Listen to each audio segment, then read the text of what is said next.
Hello, humans. How are you doing? It's Sunday. Sunday Funday. Oopsie daisy, and I left this wee... I wasn't supposed to start with the cam thing open. Let's, this is what happens when, you know... Sunday. Sunday Funday. The best day. Well, it's not the best day. Does anyone else get on Sundays like where... you start off with a Sunday and everything's great, and then kind of as the day gets on and you get closer to bedtime, you start thinking, oh no, I've got work tomorrow, I've got to pretend to be a human again. I don't like pretending to be a human. It's not fun. It's not the one. I'm not into a pretending to be human kind of thing. Having to be responsible and helping people out and having an opinion. Ugh, it's all just so much effort. I really can't get down with it. But yeah, I hope you're all feeling great. I'm feeling pretty good. You know, it's yeah, it's a good day. So today is going to be the ultimate example of scuffness, I hope. We're going to be perpetually scuffed all the time. There's no real major plan, but I thought that we'd have a little play around with talespire, and then maybe some other bits and pieces. So I've got some work to do on the urban shadow stuff, and we've got to have a little visit of that scuff venture we did the other day, and I have to tell you a little bit about experience with Chevalier, whatever it's called. It was interesting. It was a thing. Where's its influences on its sleeve? I have thoughts. Cool, top bananas. So, without further ado, first of all, let's make sure that I've got all the bits and pieces that I need for the OSE, right? So, I've got the book. This is the first thing. Have I got all the different character components? Yeah, I've got the character sheets. Marcus, Alia, Kara, Kai, Lorelei, Kyria, Mika, and Anduin. So they're going to get some scuff markers to start with, I expect. These are their actual character sheets. Look how... oh, look how beautiful that old sheet is, eh? See, what I don't like about this particular copy is that it is set. The ribbon's set, and the ribbon only has one line on it. That quickly, you need more lines. Right? Because it doesn't take into account strength modifiers, it doesn't take into account magic weapons or dex modifiers for bow weapons, right? So you can end up with very different numbers depending. But that's the only problem with this sheet. If it weren't for that, this would be great. So we've got all of them, and then throw everything on the floor. We've got our monster tracker there, so that's good. Probably only do this for an hour or so, and then we'll do something else. But just have a look at talespire and what it does, and see if it's useful for doing some of this stuff, right? So once you see it, you'll understand what I'm chatting about. Cool. So book, characters, keyboard. I need this for a moment. This is where there's only so much desk room, right? This is the problem of life. One page engine, just in case. This is actually going to be useful at some point during this, because there are factions for us to interact with, and we're going to need that. Oh, I got some doors as well. So you know, last time I was like, oh, I need doors. Now we got doors. Doors. Wicked. Also, we're going to look at these. I've got some printouts, so we can do this. Hope these up. Not printouts. I've got some fillable PDFs, so we can put those in.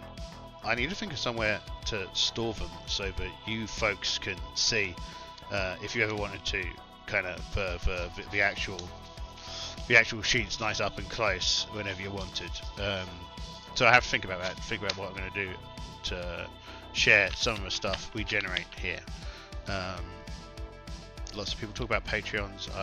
No, I just want to say I'm not looking to make money here until I can make all the money, right? And I don't think that's ever going to happen. So I am always going to have the day job where I pretend to be a human being and I have to talk to people and pretend that computers are interesting, right? And that actually the interesting thing isn't people. But hey, it's life. Right, cool. I've got the rubber, I've got the characters, I've got the temporary sheet here for monsters. Let's just clear this down again. We'll try and use this as many times as we can before needing to print out a new one. Not that I've got a problem there, because did I mention the other day that I accidentally purchased. So what I did is I bought 2 new ink cartridges, right, for my printer. Not for, like, I don't eat ink cartridges, okay? But yes, I bought 2 new ink cartridges. And then I sat down the next day to buy these wee doors, actually. And when I did, I saw in there that there was still the 2 ink cartridges that I thought I'd ordered the day before. And so I thought, oh, I mustn't have ordered them. I must have been imagining things. So I ordered them again. And by the way, what I say again there, you can clearly tell that I had already ordered them the day before.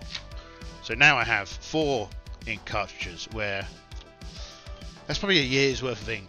And I mean, I do print out a lot, so I print out a lot of RPGs and stuff and put them into ring binders. But yeah, that was a thing. That was an event. That was an event.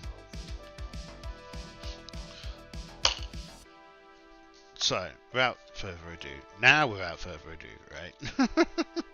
I've already wasted all of your time. We will, I feel, go to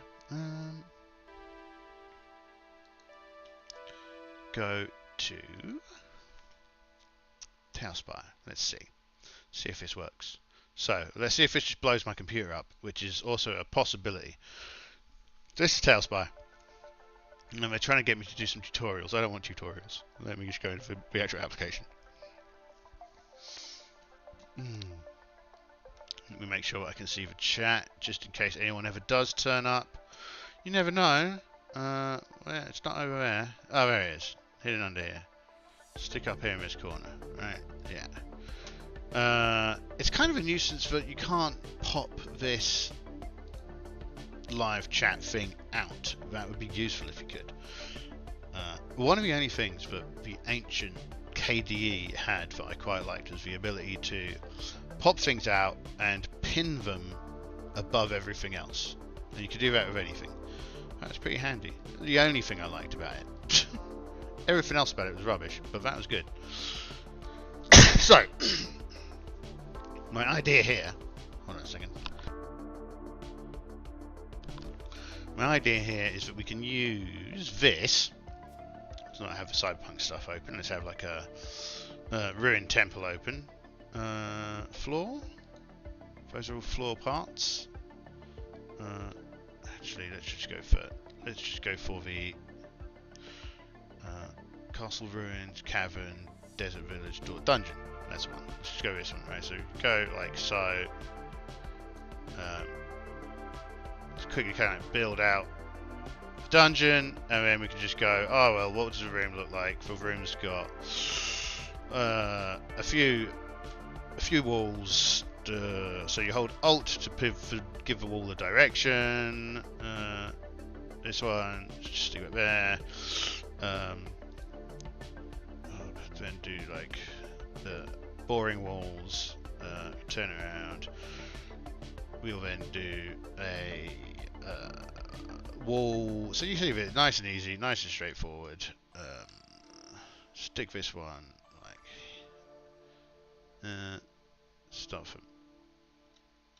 start from here.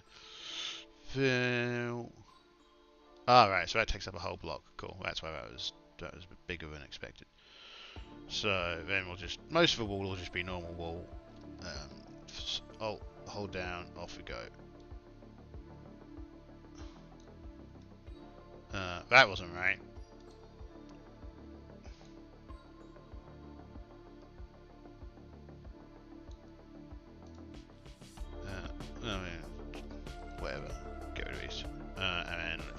know, this wall. And so you see, nice, quick, we're done, right? We could just be like, okay, cool. This is for room. It seems to be kind of quicker than what we'd actually have to do. I think is move this one to here, and then this one down to here, right? And then we go, oh look, cool. What's in this room? Right. Well, then we can quickly go over like two angry deer, right? Donk, donk. And then we could go into turn off building mode, and we got 2 angry deer. Way, happy days. You get it. One thing is that there is no way to just quickly remove them from well, not that I know yet, but there might be. But so far, you got to go through the kill menu and kill it. Deer's dead. This deer's dead as well. But if we're going to sit here and go, okay, cool, let's just put down some stuff for our party. So we've got a elf. We've got an elf lady who does all the stuff. We've got, so that is, we'll forget these almost immediately, but you know, Alia, no, that's not Alia, that is Laurelie. We need a Marcus, so we need a tough looking fighter man. If this all works out, because this is also linked to Hero Forge, so we can make all the characters in Hero Forge if it worked, right? So, but let's get our order done first. We need a human. We need someone who looks like a fighty sort. So early warriors, right? War warriors. Here we go. War warriors. That looks. This one looks good for Marcus. This one looks good for Alia. We need Kara, who's a wizard, spellcaster. Let's see here. None of those are good. That looks fine. We'll have that one for one of them. Alt and that. Bit of a weird key combo for that, but that's fine. So Alia Kai, who's the lady thief. Lady thief. Thief, lady thief. I saw one when I was messing around with this the other day. Lady thief? Lady thief? Lady thief. Lady thief. Oh, it's a wizard. Let's take a look.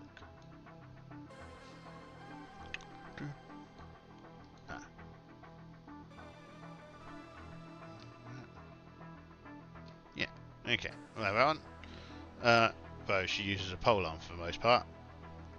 We need Laurelie is next. We've already got Laurelie. Is it possible for us to just easily info? What did I do? Info? Okay, that's requesting something else. Can we mass move, light, icons, auras, character view, info, stats, hit points, morphs, enable flying, kill menu, GM tools, hide, enable status, emotes?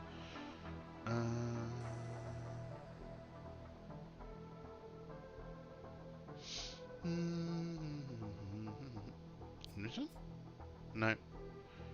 No, I thought there was a button at some point to make a character unique, but maybe not. Maybe.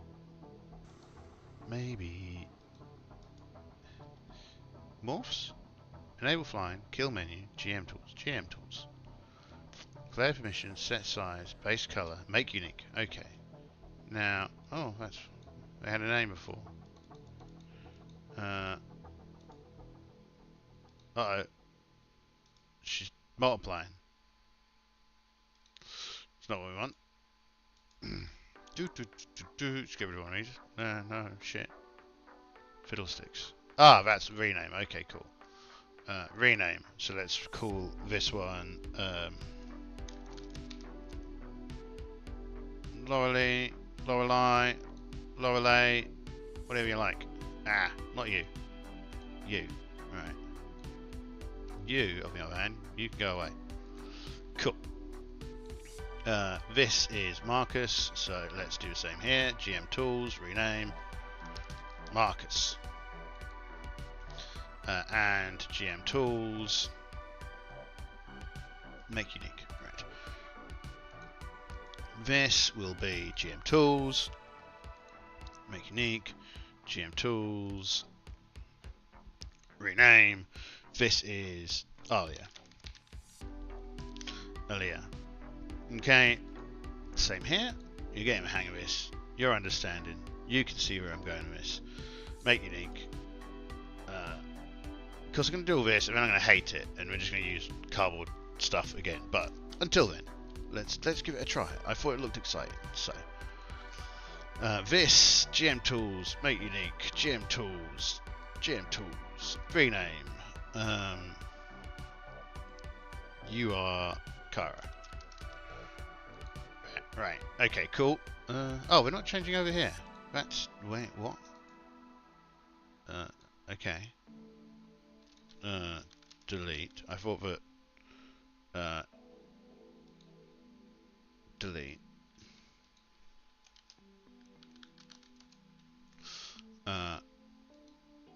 Okay. So it worked for Marcus. Why? Delete. And maybe if I need to. I can't remember. Delete. Maybe I need to make them unique afterwards? Okay. GM Tools, make unique. GM Tools, make unique. We're learning things. We're like real humans. Cool. So the other thing I was playing around with yesterday was Dungeon Alchemist. Now, this game and Dungeon Alchemist both have similar problems, which is they don't do circles and they don't do diagonal lines.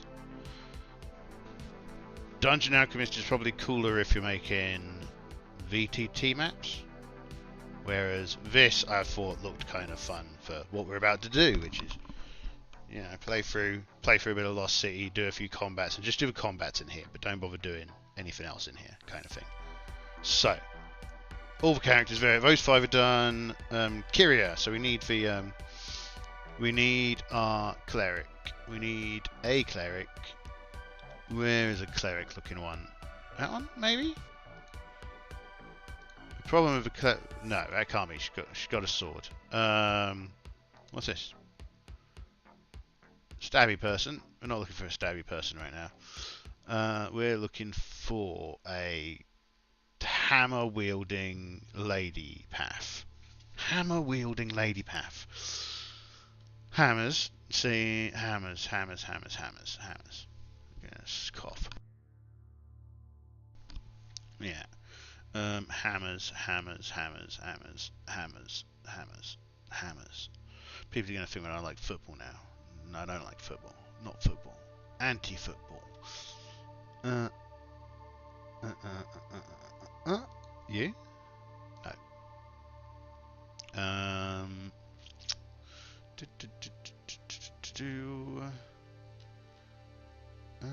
I found one the other day. Come on. Ah, this'll do. I mean, not enough armor, but that'll do. That'll do for now. Again, over here, GM Tools. No, not that way round. Delete. This way round. Here, GM Tools, change name. This is Kyria. Rename. See, a less scuffed person would come with this already, but I am into the scuff. I love the scuff. You love the scuff too. Mika, who's another magic user. I saw another magic user. Just not this one. Nice beard. Spellcasters.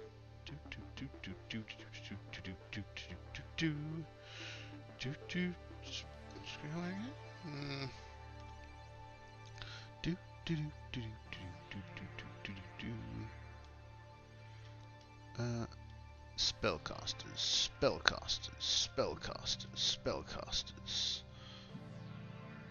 Wow, those are power shot shoulders, eh? Whew, I like that. But different game, different setting, different world. So priests, clerics, they be needing the armor, but we're not looking for a cleric. We're looking for a magic user. Magic user. Magic user. It doesn't matter.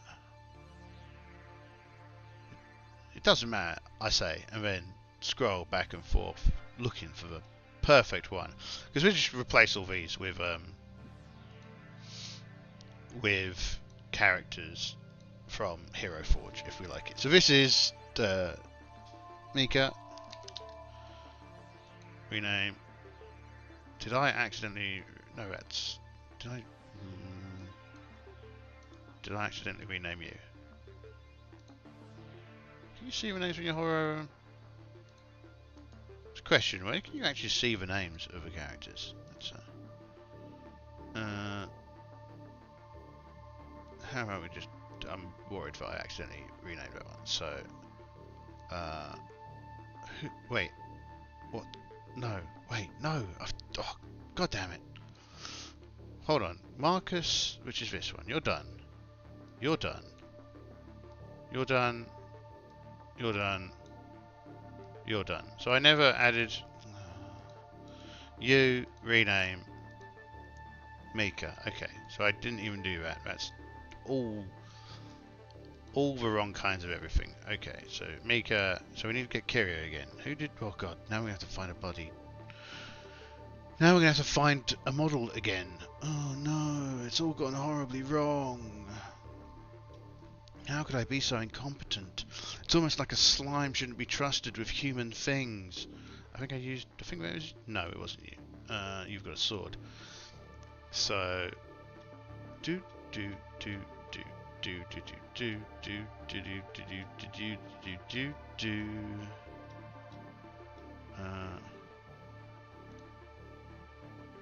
That's more of a wizard.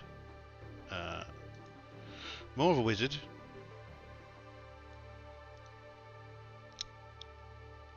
That's got a pointy stick with a sharp end. And which one did I... Oh, goodness. Goodness gracious. Humanoids. Bards. You'll do. Yes, you're one. Rename.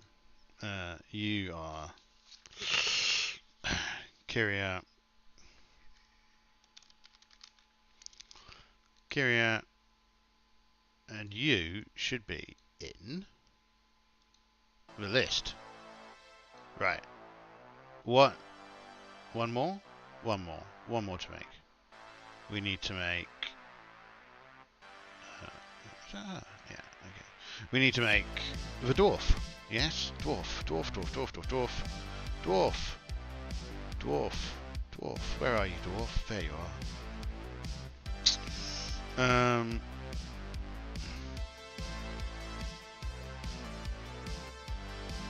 Dwarf. Oh, I love it. I'm gonna... Oh yeah, that's a dwarf. Rename. Dwarf warrior is called Anduin. Probably like something like Anduin Fellhammer or something like that. Right, cool. Gem tools. Make unique. Yes. Right, cool. So that took a few moments more than expected, but we're good. Now, next, let's put them into their battle order. So, you... a wizard.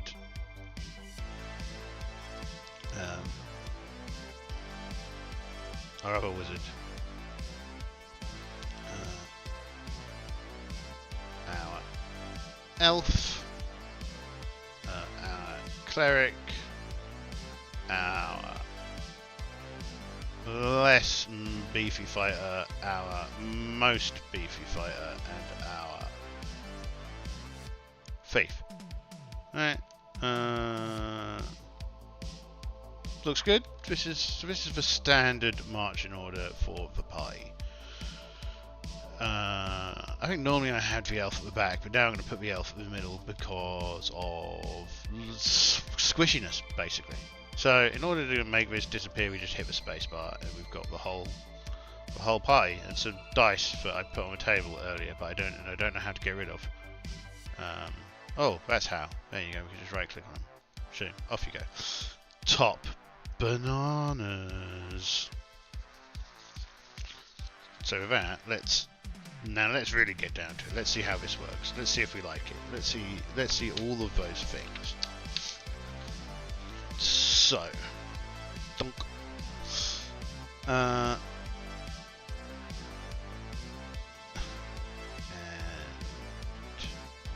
donk. So, as we were saying before when we left, where's the map? Here's the map. So we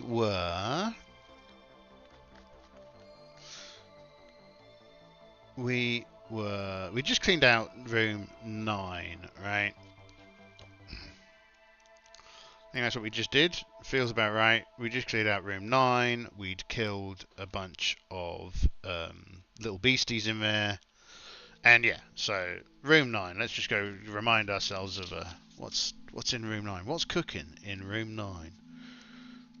In room 9, the room contains an old bed, writing table, chair, and a chest.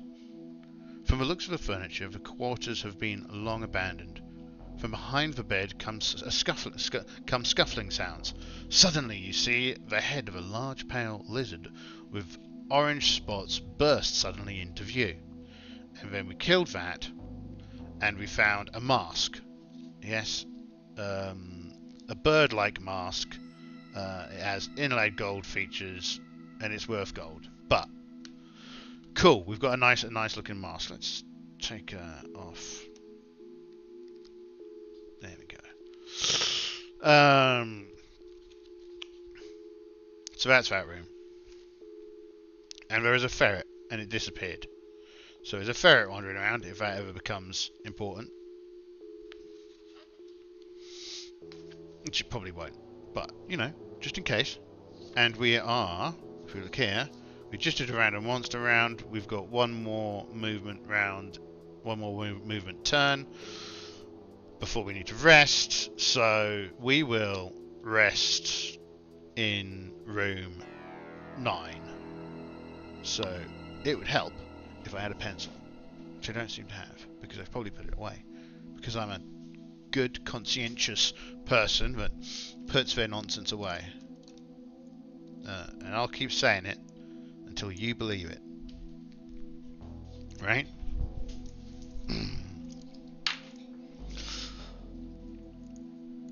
We could just move another 9, right? Well, so the other thing to bear in mind, right, is that the torch light only goes 3 squares, because torchlight only goes 30 foot, gloomy light.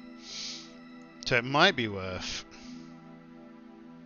Will they go up or down? Maybe we will do one more move. So up or down, 1 to 3 up, 4 to 6 down, 4 to 6. So, and they've ransacked this room. So 1, 2, 3, 4, 5, 6, 7. So there's a note here for an 11A. So let's just see if that's something that it comes into view. So it doesn't come into view until we get to here. So we're at this first door, and then we see a statue. At the end of the corridor, we see a glittering statue. The statue appears to be a smaller version of a bearded man wielding a lightning bolt you saw on top of the pyramid. Okay. So, oh, it's a golden statue. Well, we're the kind of people who are going to immediately go over 7, 8, 9, right? So we're going to be down here, chipping away at this statue during the lunch break. So, clank, lunch break, torches have been expired. So, torch. Next, so the torches are lit. Random encounter. 4. Now, Kai, of course, has taken to chipping bits off of this statue because it's made out of gold. Unfortunately, she has almost immediately discovered that it is actually just painted gold and it's not really gold. So that's disappointing, and one defiled statue of a gentleman later. And no one heard her chipping, so that was good. So now we're near this door, so door into 12 and the door into 11. I'm going to say because they've gone down here, there's a 50-50 chance as to which door they'll do, so 1 to 3, 4 to 6. This door, because it's closest to them, so it makes sense. The doors, as we noted, are big, thick stone doors, so there isn't a huge amount of checking to listen through them because you're not getting through. So, we cautiously opened the door into room 12.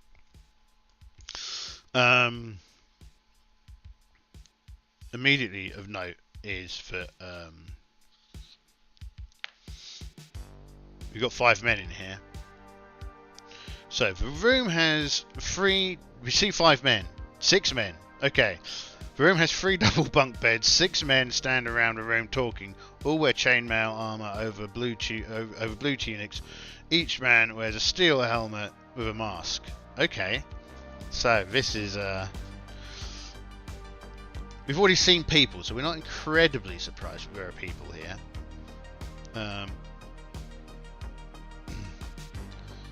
We've got 5 men of the brothers Gorm. We've got Canadius is a stern but kindly. He prefers to outmaneuver opponents, but is brave enough to fight under his mate. So the party isn't going to attack first off because we negotiate these things. We don't need to murder everybody we meet, and preferably we'd rather not have to murder anybody. It's a real nuisance. Swords are a nightmare to maintain, don't you know? As Marcus is always complaining about how difficult it is to keep his sword up and running. So Marcus will be like what ho, travellers. Okay, and now what happens if we don't attack? The brothers in the room may ask them to join. See room 11. This happens. Room 11.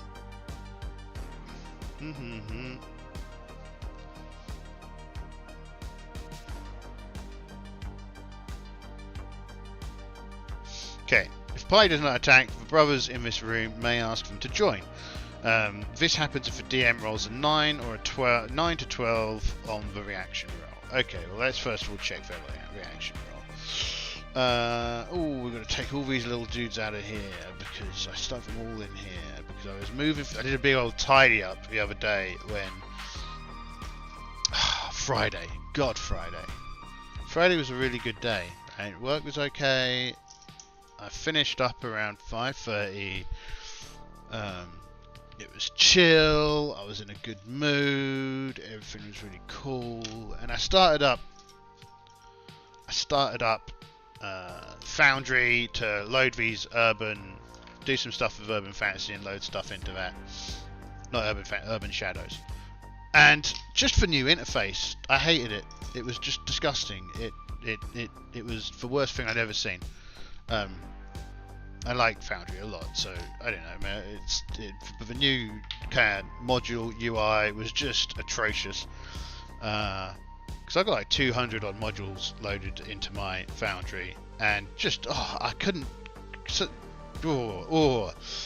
that was that. That just another kind of person that when just like something small and annoying happens, you just kind of obsess about how irritating it is.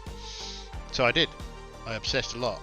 And wasted a good 2 hours just being annoyed by that. And then we ordered some fried chicken, El Cheapo fried chicken for food, because you know it was fast food. We were like, oh well, I'll do that and then I'll reset and everything will be fine after I've eaten. And then, of course, for for food was an hour. Was like it should have been here by like 8:20, right? But it didn't arrive until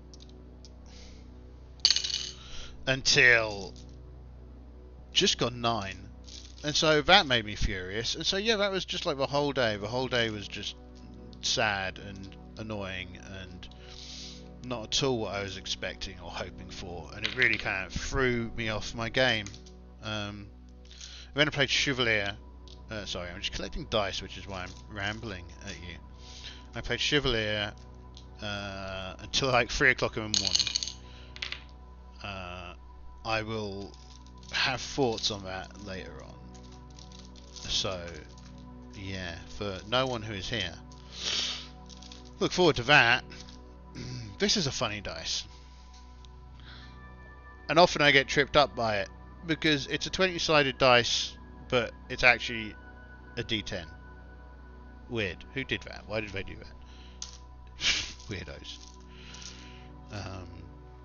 Cool. I think that's enough dice. What was I doing again? Ah, yes, a reaction roll. So, what's Marcus's charisma, given Marcus is at the front, and Marcus was the one who said, hello! Marcus's charisma is 9, so no modifier here. Let's not get a 2. 9. Well, that's good. So, okay, if we get a 9... On a 9 to 12... if this is the first time the party has met the brothers may become suspicious and attack. 2d6, 2 to 5. So this wasn't a 2 to 5, we got a 9. So, Canadius is a... what ho, travellers, well met. What are you doing in our... I have not seen you before. Where are you from? And Marcus is... we come from the Duchy of... the Grand Duchy of... I can't believe I've just forgotten this. Come here. You. Come out.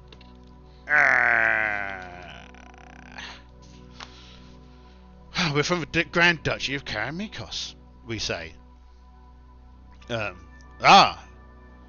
that is far to the south. Yes, yes, indeed it is. We were on a caravan heading further into the Emirates when a sandstorm struck and we became lost and we have wandered the desert for many days. Ah, my brothers, this is a terrible situation. Please take a seat. Would you like some wine? Would we? And we have a few sips of the old wine. In our dehydrated state, this might not be the best idea, but we do. This is going to be a problem.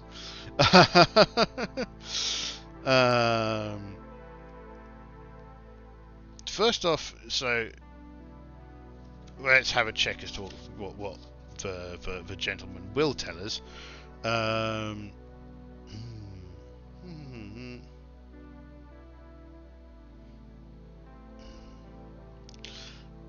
Okay, yeah. So this is going to end up being one of those situations. I'm going to test out how combat works in Talespire, and then I'm not going to have any blasted combat, am I? A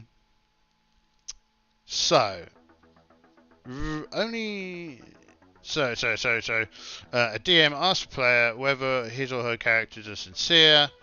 Before any, will secretly test their sincerity with a helm of telepathy. We don't know that. As DM, ask the player whether or not his or her character is sincere. Then asking, okay, only male fighters, dwarves, halflings, and elves of lawful alignment may become full members of the Brotherhood of Groll. They'll be taken to room 24 on tier 3 for a simple initiation ceremony run by Canadius. Other characters, if accepted as lesser members, will be given a necklace with a small golden mask of Gorm attached. Regular members will be given tunics, masks, and any normal armor or weapons they might need. The Brotherhood has another stronghold deep in the the underground city. Extra masks and necklaces are stored there. It will take about half a day for a messenger to go to a stronghold and return with extra masks and necklaces. While the party waits, the Brothers Gorm will aid the party against wandering monsters. The DM may also treat the Brotherhood's room as safe, free from wandering monsters. The party can rest, re-memorize spells and so on if they stay long enough. Okay, so we can re-up on stuff and sleep here. So this is where we can come back to if we run out of time. Okay, so the question is what are they thinking? Well, first of all, we need to find out what on earth's going on with this Brotherhood of Gorm, don't we? Because as much as they may be, I mean, how smart is Marcus? Marcus is a 10 and a wisdom 7. He's a bit of a gullible fool. Bit of a gullible fool. But let's see. Where are the factions? Where are the factions? Does it describe the faction for me here? Yeah, it must do. Okay, so background knowledge. A few Syndicians are nearly normal. These Syndicians are trying to restore the worship of the old god Gorms, Migaras, and Madura. They hope to stop the slow death of society and regain past glory. So there's a whole bunch. Okay, right. So we can probably get some of this exposition from the guys, but you know how much I love reading stuff out for you. So if we look here, the Brotherhood of Gorm, their god Gorm is a god of war, storms, and justice. The followers of Gorm are male fighters, lawfully aligned. All wear golden masks of the face of Gorm, a long-haired, bearded man with a stern gaze. Each brother also wears an iron chain over a blue tunic. Under the armour, each has a small blue lightning bolt tattooed on their right shoulder. The brothers believe in justice tempered by mercy.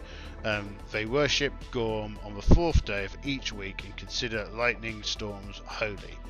Okay, so the three factions, so this is also important to know, I suppose. The three factions do not get along well. Each faction is sure that only members know the proper way to restore the lost greatness of Syndicia. Often, when members of different factions meet, they argue or fight. It is possible for the three factions to cooperate, but such cooperation is rare. The bickering between the factions and their attempts to restore sanity to Syndician society give the DM a chance to add character interactions to the adventure. While the faction can be played simply as monsters with treasure, the DM and players can have a lot of fun. Of course, yeah. The Brothers of Gorm will take male fighters, male dwarves, male halflings, and male elves. The warrior maidens will take female fighters, female elves, female dwarves. Also, any character may become a lesser member of another faction if desired. Factions will not do as much for lesser members, and a lesser member can never become very powerful within a faction. The DM should decide how much a faction will do for its members. Okay, and the Priests of Zargon are a fourth faction, but found mainly the Priests of Zargon serve the evil monster Zargon. Okay, right, so this is this is probably all centuries ago. Syndicia was the capital of rich and foresee a good GM. Someone smart and clever would have read all this beforehand, and then I'd come here and I'd simply spout this nonsense off to you, and you'd be like, wow, this person's really got, this dungeon slime is truly a master of their art. But I'm not. I'm just scuffing it here, spending an afternoon with you folks, having some fun, dreaming of some fine coffee. So we will carry this on for several hours, I think. So we will. I need to get some water shortly. So yeah. Centuries ago, Syndicia was the capital of a rich and fertile kingdom. Its people reclaimed much land from the desert, especially during the great King Alexander, the last of the Syndicians. Upon Alexander's death, a huge pyramid was raised in his honor. The pyramid was the largest and most important building in the city, that being the building that we're in. The fall of the city began on the day that the workers digging under the Great Pyramid chanced upon the lair of a strange monster called Zargon. Zargon was roughly humanoid in shape, though larger than most humans. In place of arms and legs, it had 12 tentacles. Its head was that of a giant lizard, and a large black horn in the middle of its forehead. Zargon killed most of the workers, then began hunting prey at night through the streets of Syndicia. This sounds like a problem.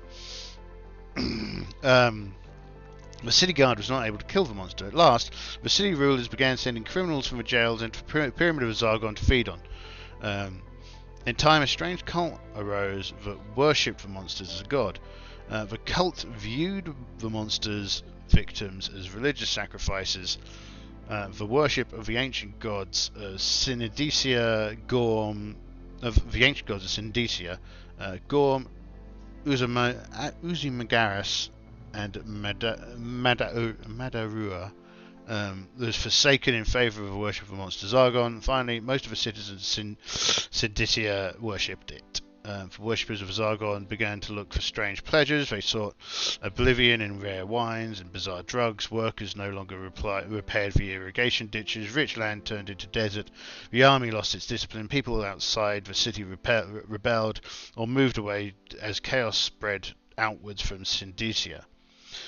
Later, warriors stormed over the walls and destroyed the city. The only people of Syndicia to survive its destruction were those who fled underground into vast catacombs under the city.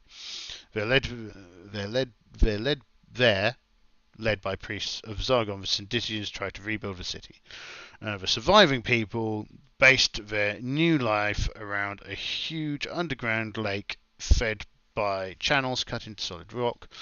Built in the reign of King Alexander, the lake had been the original city's water supply. On its shores, the people grew mushrooms and edible fungi. They built houses using stone from the ruins above. The new underground city was much smaller than the ancient capital, but it was safer because it was hidden beneath the desert sands, above the drifting sand covered the original city. The Syndicia was lost to the vastness of the desert. Okay. Sad times for the Syndicians, eh? Generation after generation of Syndicians have lived out their lives underground. Though still human, their skin has become very pale, and their hair is bone white. The Syndicians have developed infravision and, like goblins, attack with a -1 penalty to hit when in full daylight. Every Syndician wears a stylized mask, usually of an animal or human face. Some are made of wood, some of paper mache, and some of metal. They are decorated with beads, bones, feathers, and jewellery. Most Syndicians wear fancy clothes, flashy jewellery, and carry short swords. Some paint their bodies with bright colours. The Syndicians are a dying race. Each new generation is smaller than the last. Most Syndicians have forgotten that the outside world exists, living most of their lives in weird dreams. The times when they seem normal, tending their fields and animals, are becoming fewer and fewer. As dreams replace reality, their unusual costumes and masks only strengthen their dream worlds. Typical Syndician encounters are given in part 6. Okay, cool. So let's use that for the discussion there. We'll think about that in a moment. I'm going to go and get some water. And yeah, I'll change the audio track as well, because that one seems to have run its course. Make sure that we're still on the whitebat audio, because we don't want to go to jail. We don't want a £2,000 fine to turn up and then have to, all that kind of stuff. That would suck. Back in a moment, humans.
Well, that's we're back.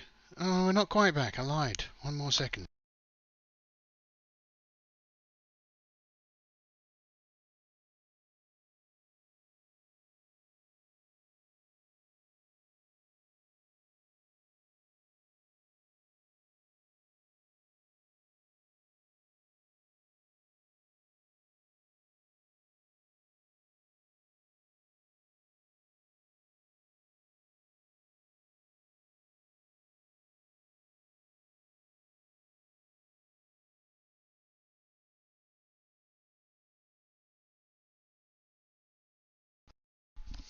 Now we're back.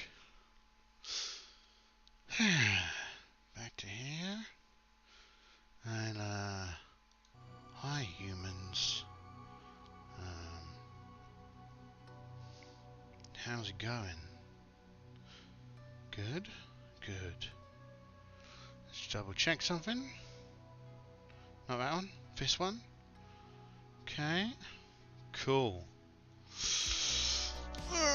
Right, so we've just met these gentlemen. They only accept male fighters, but and elves. So we're kind of limited as to the people who can join. The dwarf thing can. So let's ask ourselves a question, right? Marcus feels like he does want to join because he likes the idea of being part of a noble band of warrior men. But so we turn around to Marcus. So what is it that you do? Who are you? I am 11A, right? Yeah. I am Canadius. I am a member of the Brothers of Gorm. Oh, the Brothers of Gorm.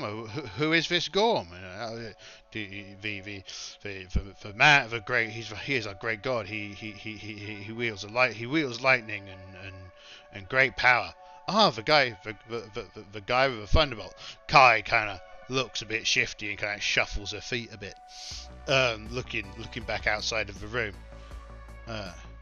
Yes, he is a wise and merciful God who brings justice and power to his followers. Ah, okay. I mean, what happened here? Ah, the city. As in, do you mean to our people? Yes, to your people. Goes Anduin. Then Anduin kind of comes up. Oh, yes, to your people. What happened to your people? Anyway, well, long ago we as our greatest crowning achievement, the legends say that for King Alexander this great pyramid was built, and to celebrate the greatness of the pure justice and power of our mighty kingdom, and then as we dug deep and we dug deeper, we dug too deep and we dug too far, and we found Zargon, and everything turned to ruin. Now our people worship Zargon and live below ground. Our former greatness vanquished beneath the boots of time, but we, the mighty Brothers of Gorn, intend to renew and revive the traditions of old and save our people and raise us back into the world above. Yes, we will be mighty once again. And Marcus is like, wow, this sounds amazing. Yes, brother. Would you join us in our struggle against the evil priests of Zargon? Oh, of course. And I think in Marcus's mind, that's 100% legit.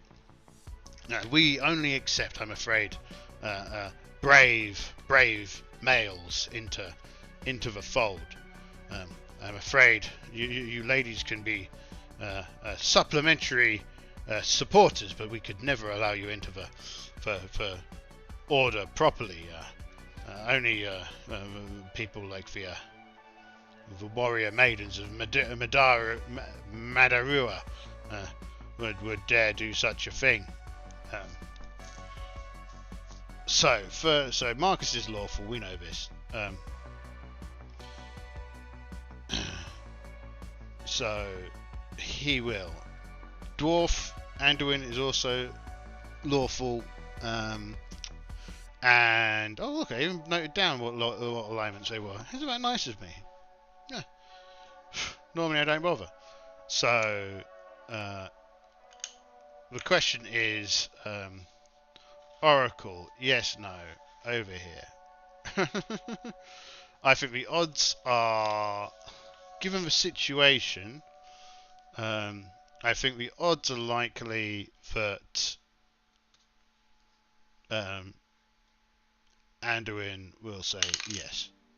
But with a 1, he says no. Anduin, I would have to find out more before I could commit to joining such an organisation. If you do not take offence, I think it's unlikely that they'll take offence, but they might. They do not. They, of course. And your name? I am Anduin. I am loyal partner to my friends here. You have a fine set of weapons and a good set of arms. Of course. Thank you. You are of course welcome to rest here as you require. But for you, good sir, good Sir Marcus, I will send for material from the stronghold. So let's just double check here.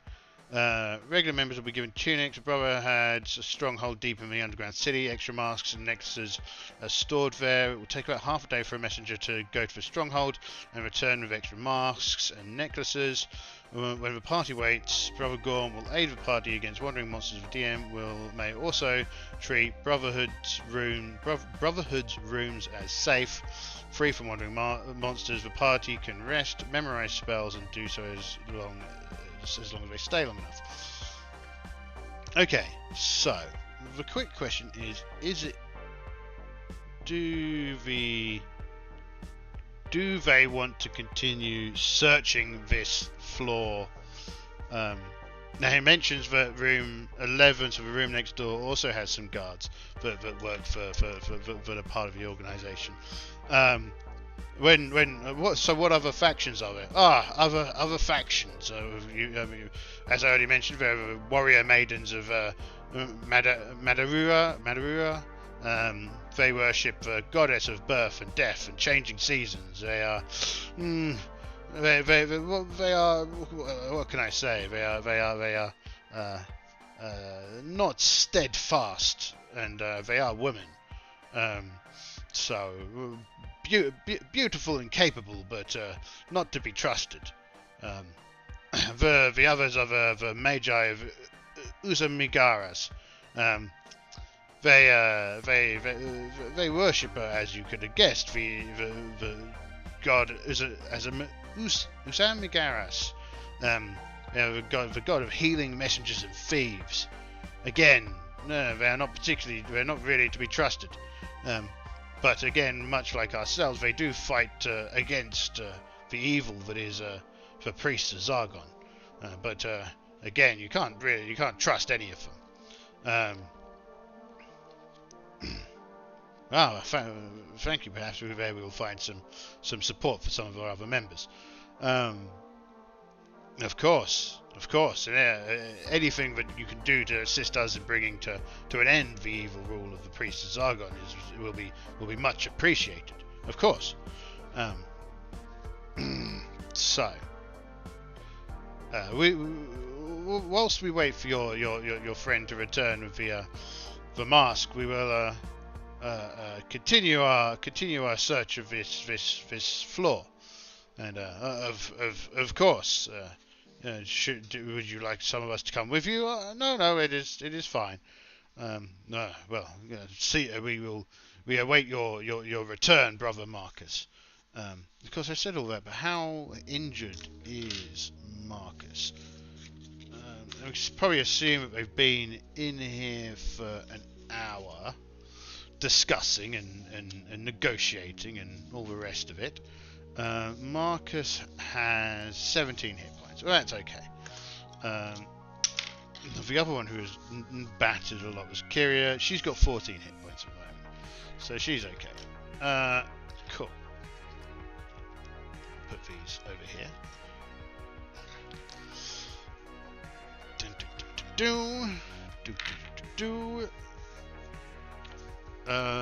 Because I think it's likely. I mean, they are adventurers. The thought of leaving this final corner unsearched is a.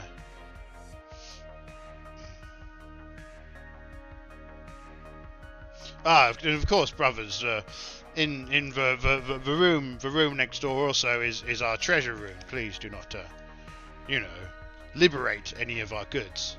They are that would be that would be very upsetting. In fact, if you enter that room without wearing a mask of Gorm, they will immediately. There are killer bees in there who will immediately attack you. So it is probably best that you do not go into that room. Is there any other rooms that they know about? So 7 is a treasure room. Don't go in there. 4.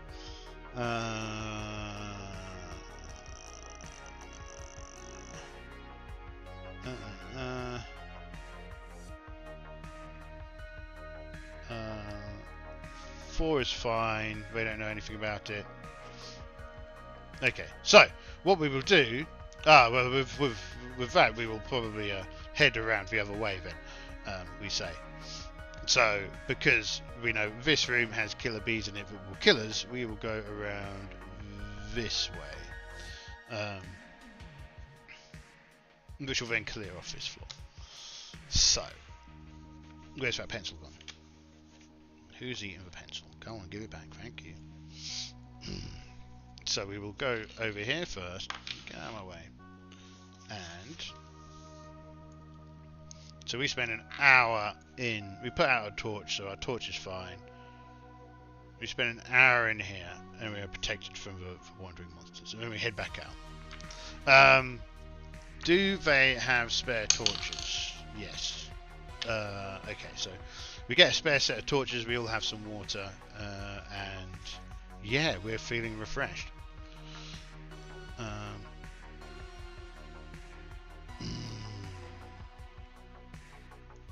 Hopefully we'll get into a fight. So, 1, 2, 3, 4, 5, 6, 7, 8, 9 here. Donk. Let's roll a few of these up front. So there's none on that one, there's none on that one. So when I'm running this is what I would have done, right? I'd have just rolled a few of these up front so I could place some monsters if necessary. And there aren't any. So, 1, 2, 3, 4, 5, 6, 7. Okay, I'm going to give the dwarf a 50-50 check here. 1 to 3, we're like, wait a minute, there should be something here. I feel a breeze or something. No, 4 to 6 for feel a breeze. 1 to 3, nothing. 1, nothing. So, what was that? 1, 2, 3, 4, 5, 6, 7, 8, 9. So, dunk. So there's a door in front of us here. The room doesn't have a number, that leads to stairs. So they will open this and see the stairs. Oh, the stairs going down. This must lead to the deeper layers, they say. Yes, it must. Interesting. I wonder whether or not we should search for tier 3 to get down or not. What else is on this floor? Or is this a curling stair? I guess this is a set of stairs which just keeps on going down. Hold on, let's check the next level. Again, as a ref, this would probably be... So that's tier 6. We're definitely not interested in tier 6. Or tier 7. Tier 8, 9, 10. Wow, this is such a cool starter adventure. Tier 4. So if we look at tier 4... So clearly the way down onto tier 4 is hidden somehow. exciting. We will see. I don't know what this is, but I think I might do. I reckon on a regular interval this rotates, linking this corridor up to different things, right? So you probably need like a dice on here to indicate which configuration it's in. That's cool. I like stuff like this. Is really cool, right? Tricks. Too often do we as DMs like lurch into traps and monsters, and we forget about tricks. So there's another really cool one in like B1 where there's 2 rooms that kind of have the exact same exit configuration. So when you but the 2 rooms are linked by a teleportation spell enchantment, right? So when you go through the door, you close the door, you leave the room, you've actually exited the other room, which, because in this you would have the players mapping the rooms themselves, right? So in a trap like that, as with this, the players won't know that something's moved around, and they'll just think they'll start thinking that they've mapped it wrong, or something like that. And that's really interesting. That's good fun. I think that's cool. Teleportation traps, cool. Anti-magic barriers, cool, super cool. Especially I think in modern games, because you've all got so much bloody magic, but you need to do something. Well, I remember wandering into an anti-magic area in wizardry, and I was a sad puppy, real sad. Anyway, so that was 2. We open the door. 3. Where's the pencil one? There it is. 2, 3, 4, 5, 6, 7, and we open this door, and we're in 4, room 4, and this being like the final room on this in this section. Room 4, priest quarters. The room is sparsely furnished with rotting. Is this the right one? 1, 2, 4. Yeah, this is 4. The room is sparsely furnished with rotting furniture. This includes a bed, a desk, a chest, a writing table with wooden chair, and a wooden holy symbol shaped like a lightning bolt. All of the furniture is covered with a thick layer of dust. Oh, also clank. With a thick layer of dust. On the floor lies the body of a dead hobgoblin. The body looks several weeks dead. Its left arm is swollen and discoloured. Kyle look over and go like, "That'll be those killer bees, I expect," she says. And Marcus goes, the brothers are truly a force to be reckoned with. They managed to dispatch their enemies with ease by using bees and training bees. What kind of person is able to train a bee? Amazing.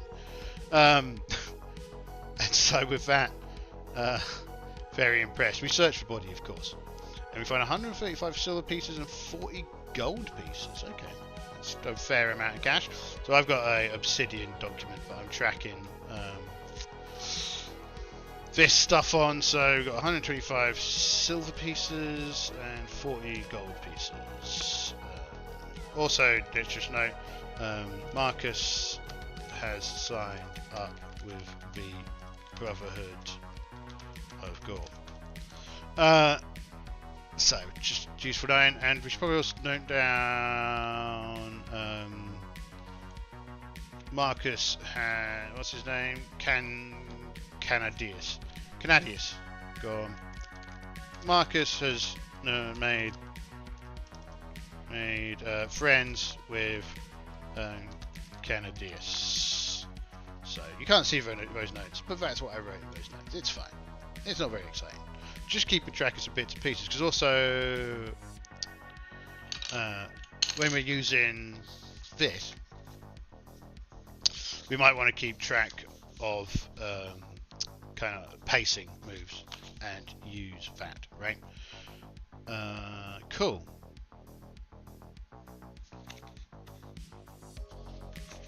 So let's just double check some of this. Okay, so, oh, 1 second, world.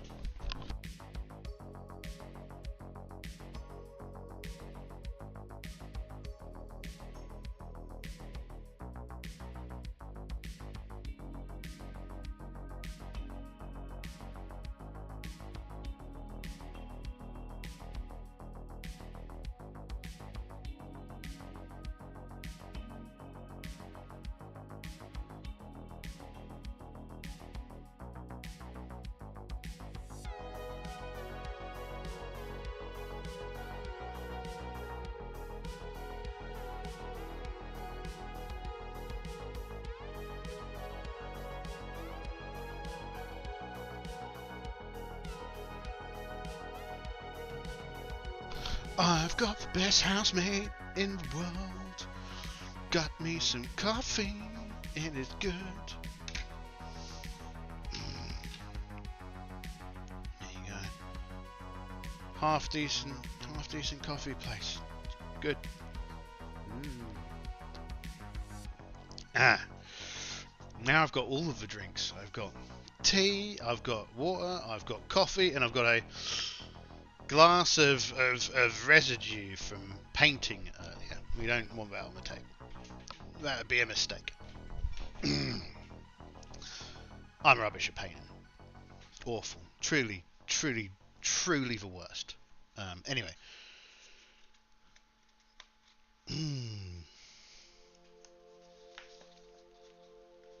So whilst we head back, let's just double check what this says.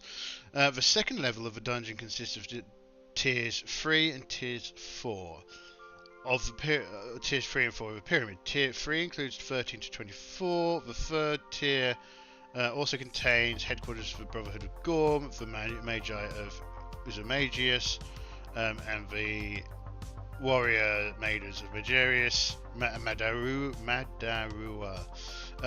These can become safe areas for characters who join these groups. Tier 4 includes 25 to 40. It holds the burial chambers of King Alexandria, Queen Zenobia, and many important court officials. Alright, the revolving passage. The centre is the most unusual feature of this third tier. Houses a passage on a turntable, a machine-like system of weights that pulls apart on the wall.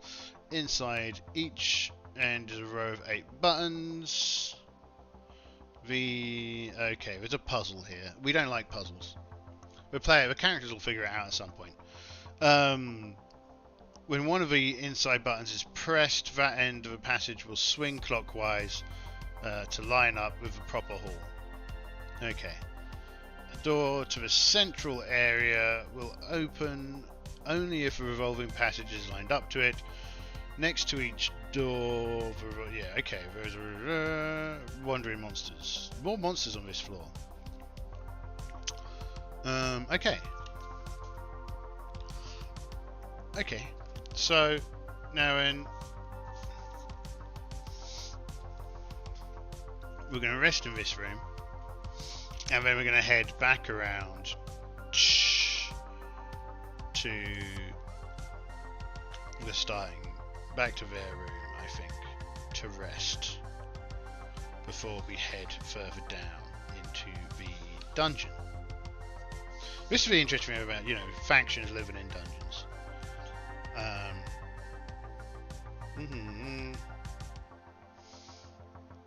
Regular members will be given tunics, masks, and any normal armor or weapons they might need. The Brotherhood has another stronghold deep in the underground city. Extra masks and necklaces are stored there. It will take about half a day for a messenger to go to the stronghold and return with extra masks and necklaces. While the party waits, the Brothers of Gorm will aid the party against wandering monsters.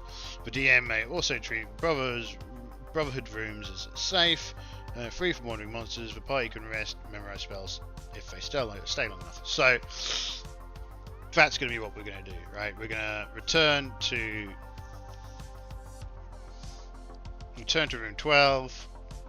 We're going to rest, and then we're going to head back out at the start of the day, and Marcus will have his fancy new mask. The dwarf Anduin will become a supporter, so he'll get his little lightning bolt medallion as well, and that will set us back to 0 on our dungeon tracker. And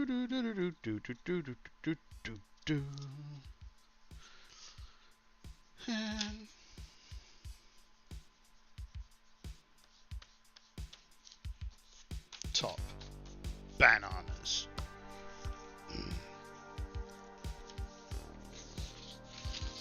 And we're going to start the next day so we've refreshed our spells. We've got that was a point, actually. Now I've said that. I've said we'll refresh our spells. But, as noted, we don't know what the second spell is for our two wizards, so let's remedy that now. 1 second, let me get... We're not over there, we're over here. Let's get both these books out just in case.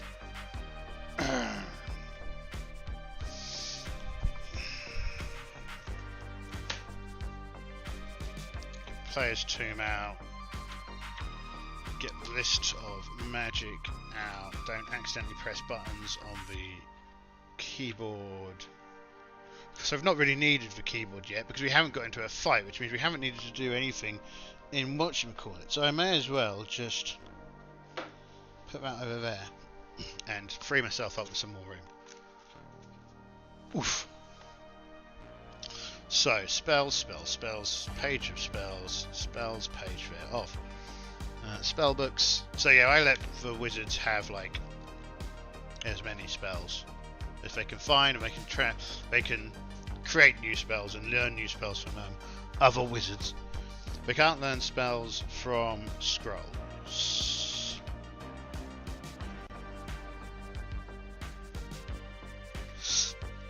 Because I kind of see scrolls as kind of charged energy, right?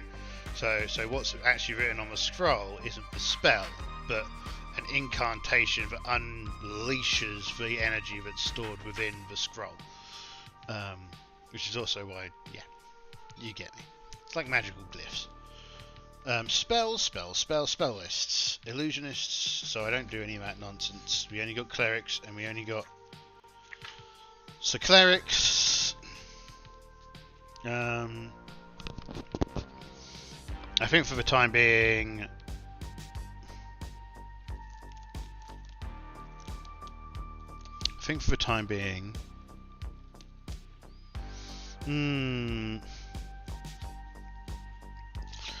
A cure light wound. I think I remove fear this time around. Right? Just note it on the back. Cleric. Light wounds. And remove fear, just in case. Magic users, so one of them started off with charm, the other one started off with, what was the other one? Hold portal. Magic users, so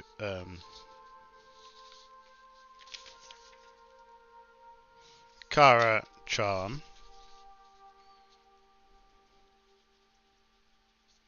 Charm person, and Mika is hold portal.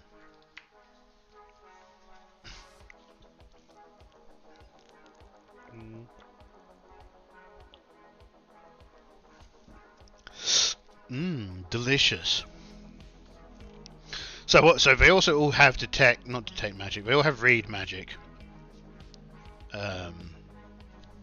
Because if they didn't, they'd be useless. So I think I mentioned every wizard gets read magic for free.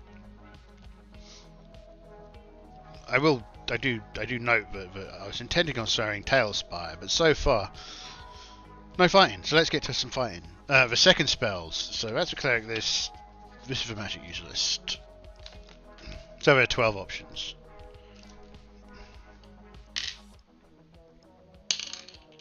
Free. Floating disc. It's not you learning that.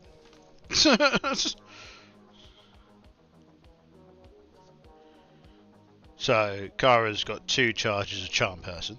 We've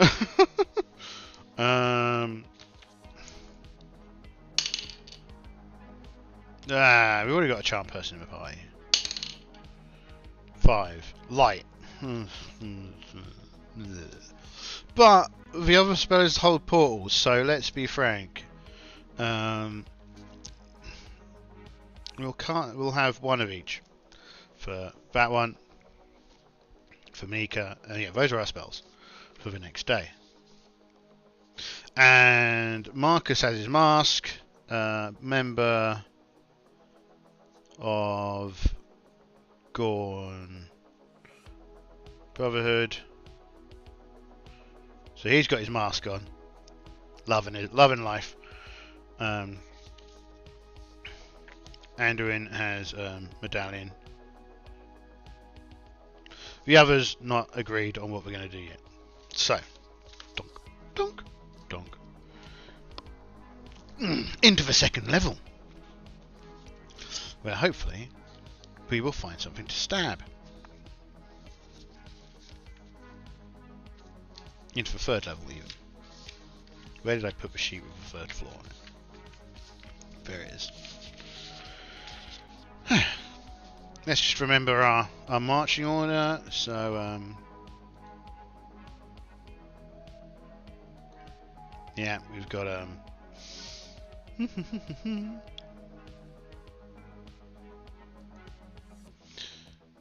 we've got yep.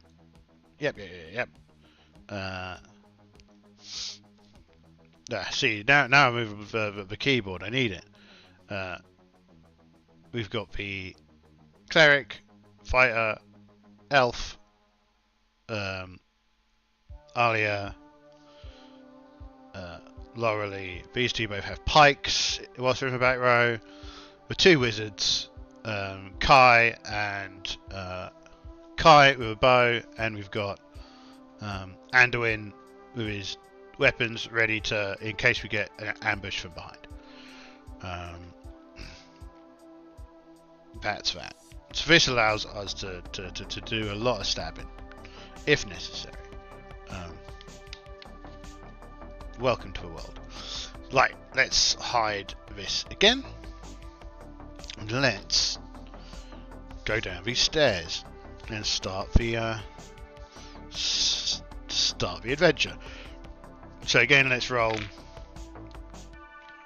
for a few of these wandering monster checks. So one of them is a thingy.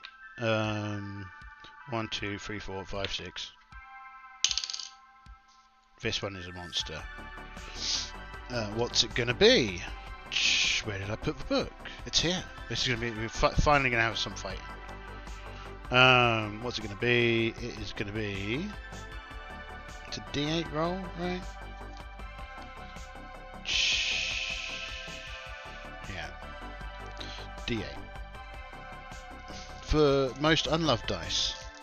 Actually, for D12 is clearly the most unloved dice. Well, not the most hated dice, because the most hated dice is for D4. 8. Warrior Maidens of Madura.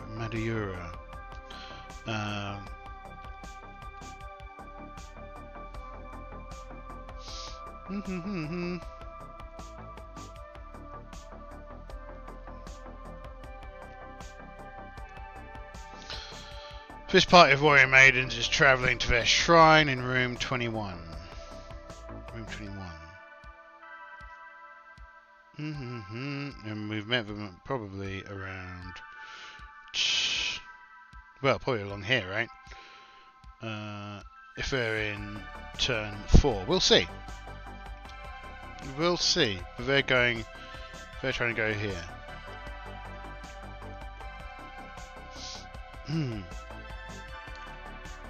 What was the instructions on that magical corridor thing? The revolving passage. The central area is the most. Yeah. On the wall, inside each end of the revolve. All right, so here and here. On the wall is a row of 8 buttons. They match the buttons in the halls. When one of the inside buttons is pressed, the end of a passage will swing clockwise to line up with a proper hall. A door to the central area will only open if the revolving passage is lined up. Next to each door to the revolving passageway is a button with a symbol on it.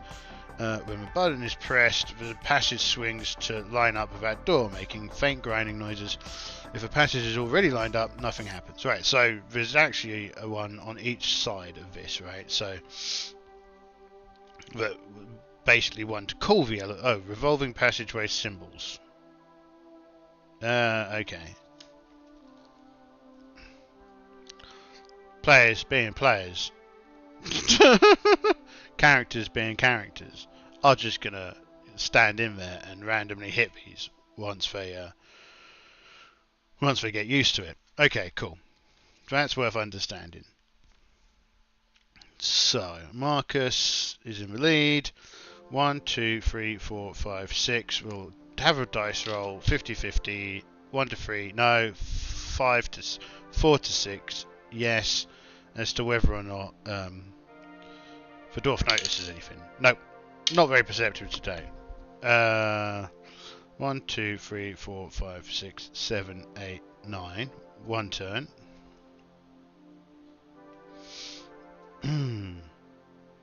So I kind of guess that the warrior party is coming down here, right? So 1, 2, 3, 4, 5, 6, 7. 1, 2, 3, 4, 5, 6, 7, 8, 9. Again, just do they notice this thing as they go past? 50-50. No, they don't notice. Okay. This slot, the warriors are coming down here. 1, 2, 3, 4, 5, 6. So we'll have them turn this corner. They don't have a torch, right? Because they've got infravision, so they can see in the dark.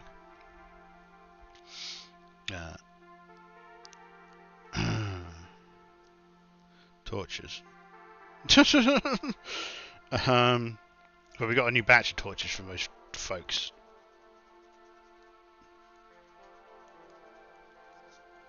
So torches.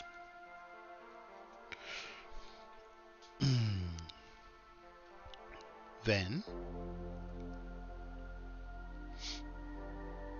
so they're like, what on earth? What on earth is the fire doing? Don't normally have light. Probably some kind of monster. So they're on alert. We'll carry on going. Party warriors. Neither of them are surprised when they face each other. So they probably run into each other around about here.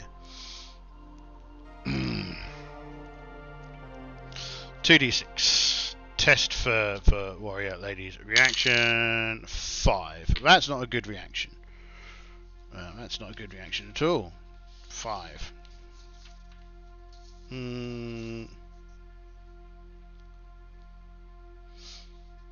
Okay, so they are aggressively posturing.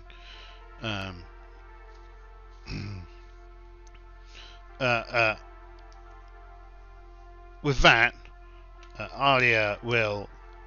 Are you the warriors of Maduria? If so, we do not wish to have quarrel with you.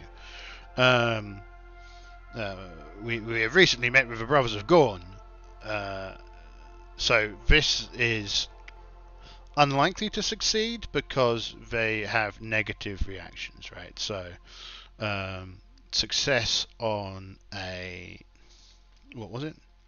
5 or a 6, they will back down. 5, okay. They seem tense, but they lower their weapons.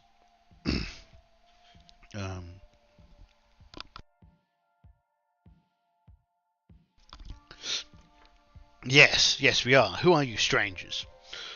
Well, we're a band of wandering sword cells that have come across this place. We wish to assist in the destruction of the evil priests that worship the monster down below. You do? Yes. And And we heard that you may be accepting of some of our troop, and we wish to form bonds with all factions in order to bring an end to Zargon and its evil influence on your people. Oh, this is very welcome. Please. If you would. No, well, let's see. Right. So, I think also, what is her? She's about as charismatic as a brick. And I didn't finish loading in Kyria's stats. That's weird. Kyria. Kyria's stats are 9 and 13.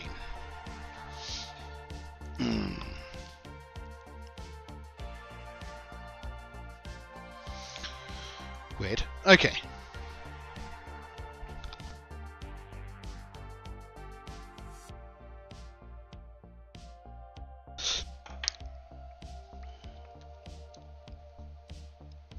Right. I see that you have a foolish follower of Gorn with you. Ah, he is harmless. Now, in looking at the group, they got Brother Gorn. I'd say it's 50-50 as to whether or not they immediately take them up on their offer. 5, yeah, they do. I am Wasim. I am a loyal warrior of the Sisterhood. Wasim. Let's make a note of that name. Let's get the keyboard back, because now I've put it away, I need it for all kinds of things.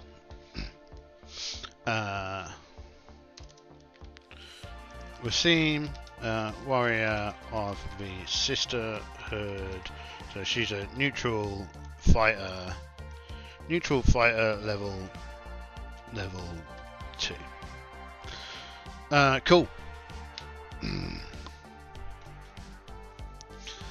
She will then show the players how to use this circle thing, which you can't see because my head's in my way. This circle thing. I wonder how long I've been talking on about that, and no one's been able to see what I've been talking about. Who knows? No one really cares. So let's just get on with it. So the circle thing. She explains about the signs and how you need to press the signs in order to line up to the different entrances. And she will say, and she'll tell us. I mean, I presume there's no reason why they wouldn't. So she will tell us where the other factions' headquarters are on this floor. So 14 and 14.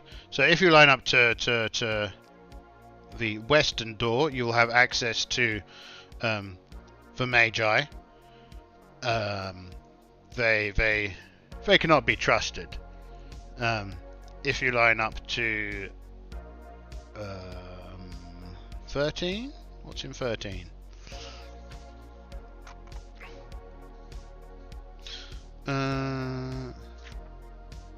13. There is some beast living in 13. I would not advise going there, she says.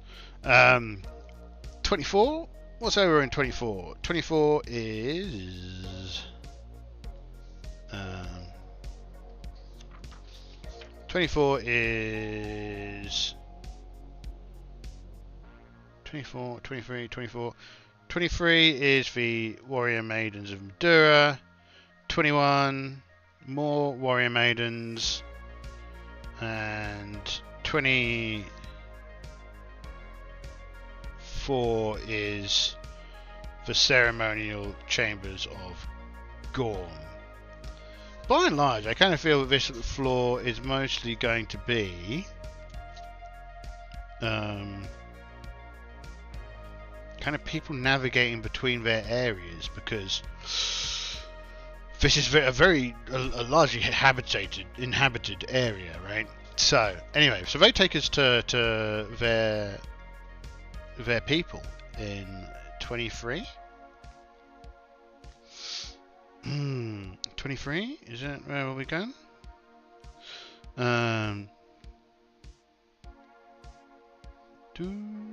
Let's see.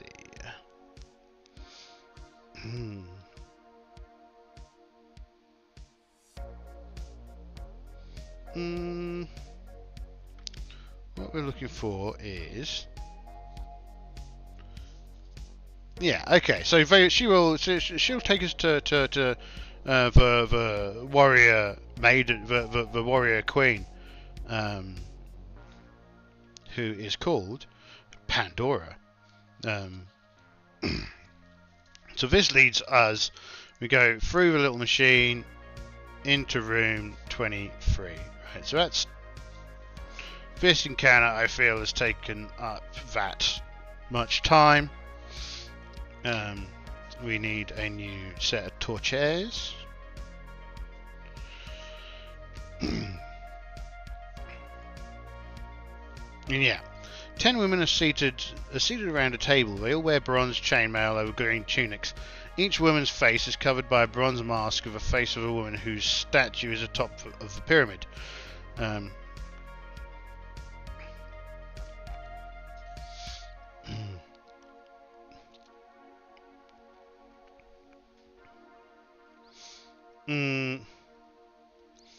what have we here, Wasim? Pandora. These travellers wish to commune with you, as some of them are not welcome in the Brotherhood. Did you not decide to join as support members? And Kyria goes, not really our style, she says.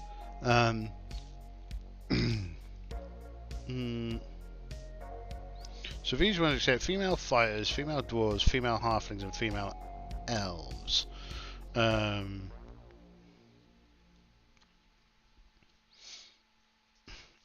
Goodness, yes. We also need to at some point go to our little initiation ceremony. Oh well.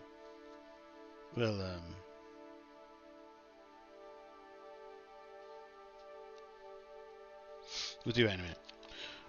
Okay. So everyone's no. Well, let's give the let's give this a roll. Add 2 to a roll if the party proves they have defeated another cult. So, I mean, we're not looking to fight between these organisations. We want to fight. We want to fight the priests of Zargon. The squabbles between these factions are of little interest to us. I think we're going to add +1 to this because of 5. Ugh. That's not a good roll. We do not believe it. We do not believe you. We feel that you are clearly spies who are not interested in the true path. So, well, if that's your opinion, we will leave you adieu. And but we do not intend on attacking you if we encounter you. So we would appreciate it if your members showed the same approach. So I think it's 50-50 as to whether or not they will do that. You are clearly agents of some foulness and evil. Begone! You will only have this one chance. So we can now go that other Wasim looks kind of disappointed by this turn of events and bids us farewell. Potential power struggles. Woo! So there's also a -3 modifier for showing that you're members of another order, and maybe when we meet the May guy, you should hide your brand new face covering, And Marcus turns, why would I ever do that? And Kara goes, well, I feel because they don't like that kind of thing. They're all against each other, kind of. Foolishness. I'm a proud member of the Brothers of Gorn. But weren't you a proud member of the Order of the Ancillary Beer Drinkers mere days ago? Asks Lorelei. Well, that was days ago, and today is today. Today I'm a proud and brave member of the Brotherhood of Gorn. Of course you are, of course you are. Fair. She rolls her eyes and crosses her arms. And the party return to their sullen business. On the plus side, this does mean that more combat. So we return to here, and we redirect the corridor to go straight up where we were before, because we've not explored that yet. We're going to mark off a turn. We're going to roll for wandering monsters. So first roll, second roll, third roll. No monsters. So we're back here. 1, 2, 3, 4, 5, 6, 7, 8. 1 to 3, 4 to 6. 4 to 6. 8, 9. 1,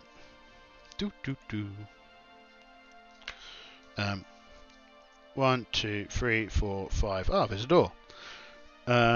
These are still big and stone, so we can't really listen through them. So we're going to open it up quietly and see what's inside. So room 17. Are we suddenly attacked by a horde of monsters? Let's hope. 17. 35. We're not looking for 35. We're looking for 17.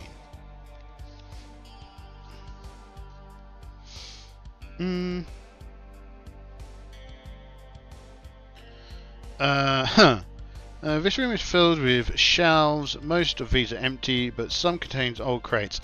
The shelves are covered in thick dust, covered with dust, and a vile-looking yellow fungus that grows in large, thick clusters.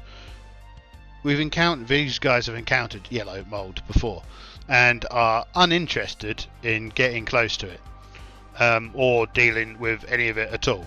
And so they close the door because there's nothing else in here, and they're not willing to have a look around.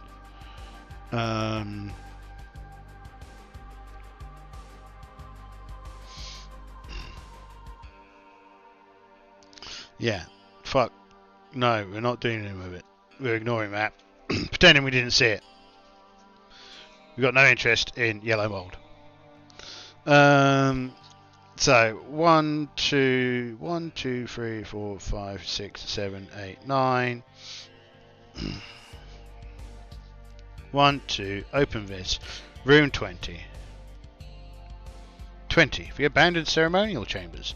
This room looks like a ruined chapel. It has been looted and deliberately wrecked. The stone altar has been smashed and no ceremonial equipment can be seen. The word Zargon has been scrawled on one of the walls in large letters. Okay. 20A. Entrance tier 4. A 20-foot long section of the wall part room has been hinged to swing downwards to the west when anyone steps on it. Okay. It swings slowly down to rest again on the ramp to 38. Oh, okay. So when you step on it, it swings slowly down to rest on a ramp. So I reckon that they will trip that whilst they're having a rummage around looking for something to steal, and we'll also chill for a bit in this room. So I reckon we find that. So we found our way down to tier 4. But whilst we're here, you know, we are here to rob, and we need torches again. Torches. And we will. I just need to check something.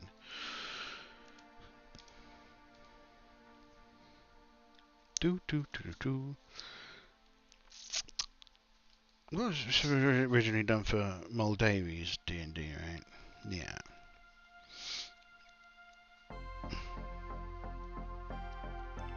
So we will head back to a staircase, which is moving at non-safe speeds because we're not worried about it. That'll only take us one turn. So, but this is a new set of numbers. So again, first, second, third. First, second, third. I think that's what I did. First, second, third. Yeah, fine. Fine by me. So there's a monster in number 3. That'll be a D8. Number 3.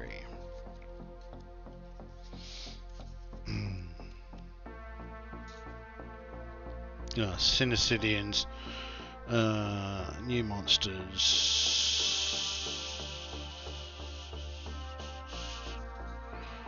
New monsters D12. 6.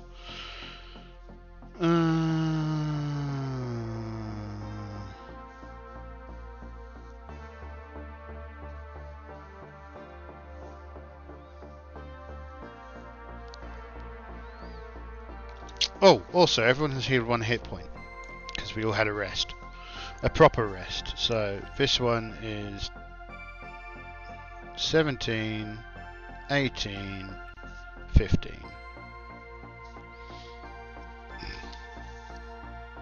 Yeah.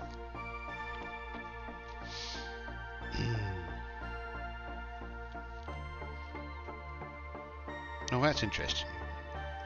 So we've met 6, but we've met 6 in 3. So we'll see where people are going, and we'll put these folks somewhere. So they said don't go in this direction, so we're going to go in this direction. So cool, let's head to 13.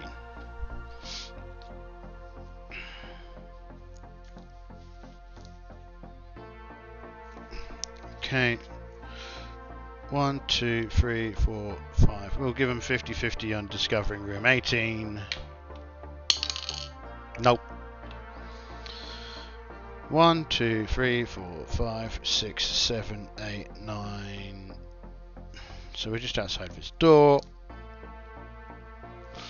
Donk. So we've got one here when we're resting. And we open the door. To 13.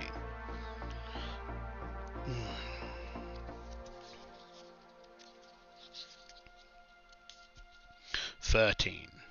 Abandoned ceremonial chamber. The room is a ruined chapel of some kind. Tattered tapestries hang from the walls.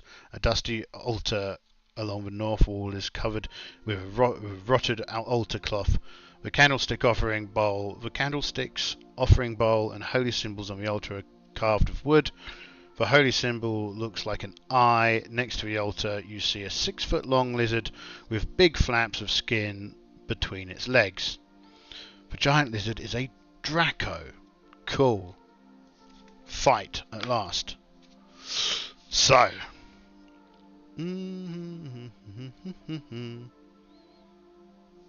Let's do that. Let's exit this. No, don't just close window. I want to quit. Quit that. Quit it. Okay, let's hide. No, we don't want to hide this. We want to go to game capture. Right. And what we do want to do is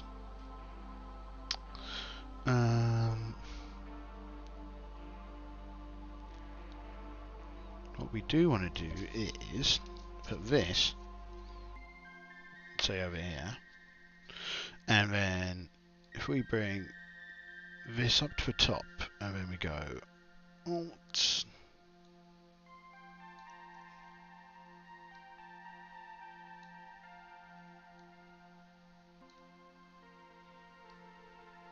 like so, and then we bring this over here. Over here. Right, then... Oh, look at that. Isn't that wonderful? Okay. I just need to remember not to move the bowl. Because you know, the very first second that I get the opportunity, I'm going to be like, ah, let's move that bowl. So, the monster is a... See, I'm almost about to do it right now. The monster is a Draco. Where on earth is... Where's my little monster tracker gone? Who's stolen it? Where have you put it? Come on, own up. I don't want this. I want a monster tracker. You want the monster tracker. You're not the monster tracker. You're not the monster tracker. You also aren't the... Ah, there it is. 1 second. I need to reorganize my desk. It's covered in nonsense. This goes over here. This, as I need it right now, comes here. Those go there. This I don't need right now. This I do. This I do. And... Okay, cool. Right, I don't need these where they are. I need this to just get out of my way. For a second. Okay, we're feeling better. We're feeling better. So what we have is a Draco, which has an AC of 5. It has 4 hit dice, so it's a 4+ monster. So that means we're going to give it 5 wounds, 6 wounds. 1, 2, 3, 4, 5, 6. We're going to give it 6 wounds because it's +2. It moves 40, it flies 70, it's got 1 attack which does D10 damage. Because it is a 4+ hit dice monster, its FACO is, its to hit armor class 0 is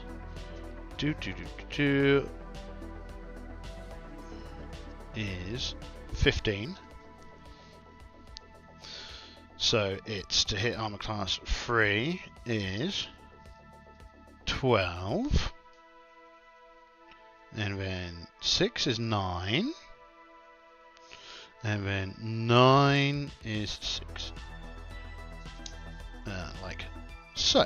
Yes. Oops. Draco.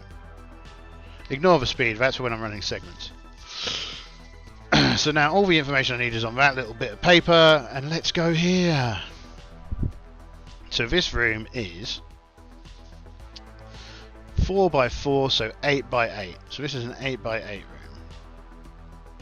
So let's quickly go here and put out our figures. Yeah, let's put out our figures. So this room currently is we want to go into build mode. Let's delete some of these first. So what we got? 2, 4, 6, 8. Okay. Who do you appreciate? Actually, sugar. I should probably keep this one and then get rid of one.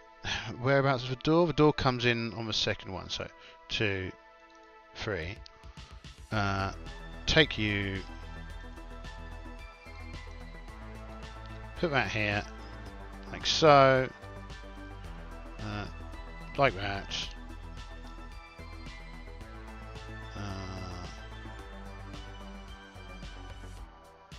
Like that.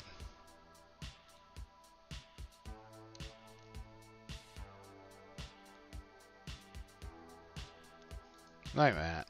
We've got 2 little gaps here that we need to fill in. So if we go to a little library tool, we go to a little stuff tool, dungeon, Well, that's a one block like that. Yeah. Yeah. And we need a new 4 block. Let's do.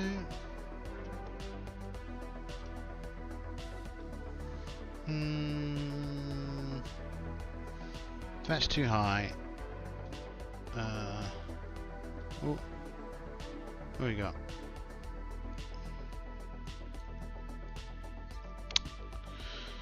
So let's just go for a normal bit of wall then. Like so, and we've got a little bit more down here. For some reason these ones don't drag, which is kind of annoying, but whatever. I presume because their pattern doesn't replicate properly. And let's get a bit of, so this corridor, it's a thingy corridor, so that's kind of irritating.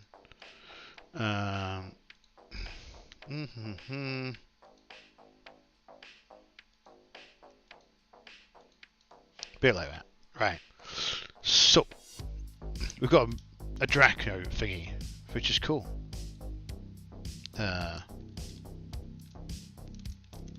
Draco. No, we just got Draco Lich. Not interested in that. Lizard.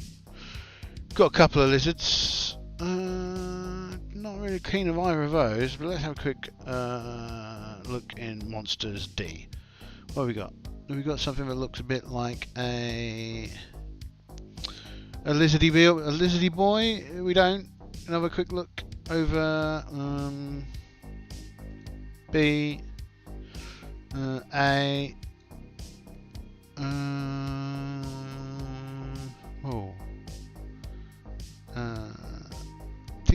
Two dragons. I don't think we want a dragon.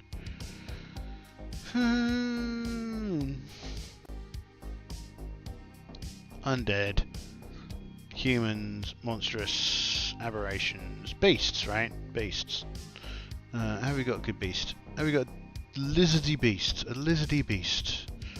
You are not lizardy beasts. Neither are you. You're a giant rat, which is cool, but not what I'm after. I guess we're just going to have to use one last look. One last quick look. One last quick look. We're not going to use a giant octopus. That wouldn't be cool. Bees. We see bees. A giant dodo with a thing on the front of its face. Oh look, a giant ferret. I'm kind of surprised that there isn't a lizard in here, because I think giant lizards, along with giant frogs, are pretty common. So now this is the problem that I have when I've got. Oh, what are you? No. A quack? No.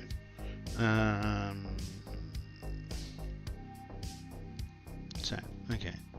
Is that? No. Okay, let's just go for the normal lizard then. Lizard. We'll use a crocodile. That'll do. Okay.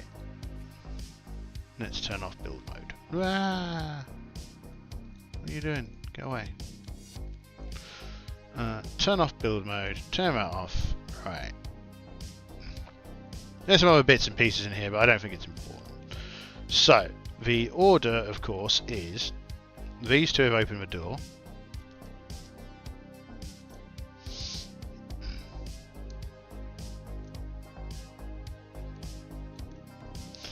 Like so.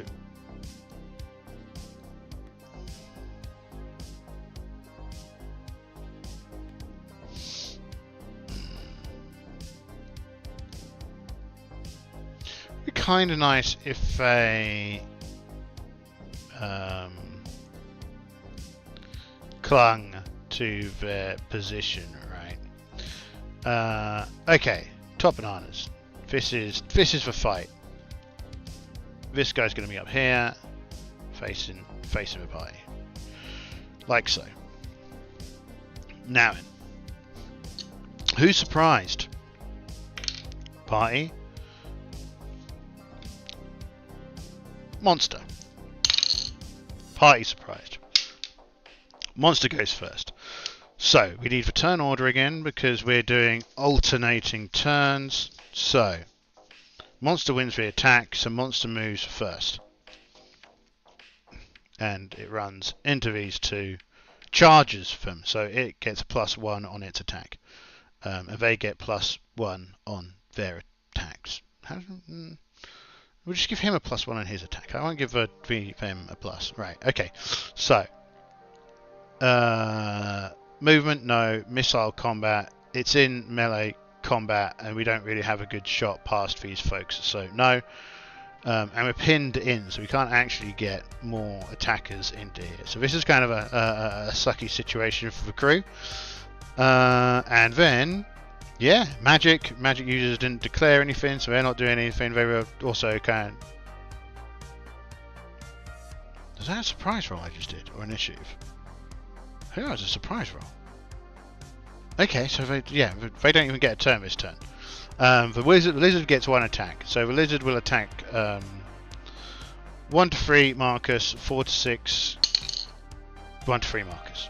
Okay, so it's attacking Marcus. Marcus's armor class is -1, so in fact both of them are -1. So it's looking for 16s to hit. It misses. Okay, so that's its 3. Oh, it still misses because it rolled a 1. So it definitely missed even with its charging bonus. Cool, top bananas. So then we're going to go start the next order, initiative rolls.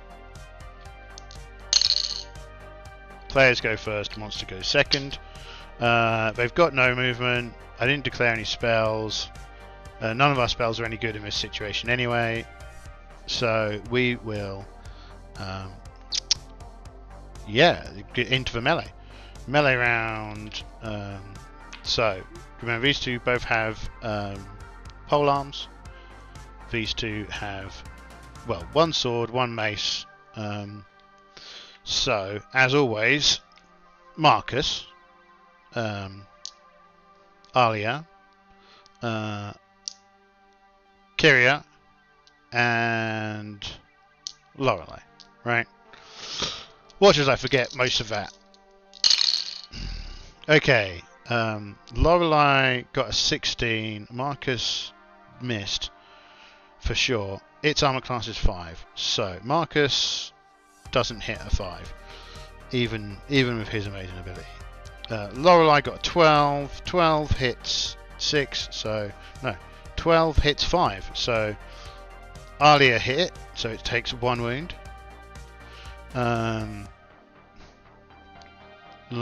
14 from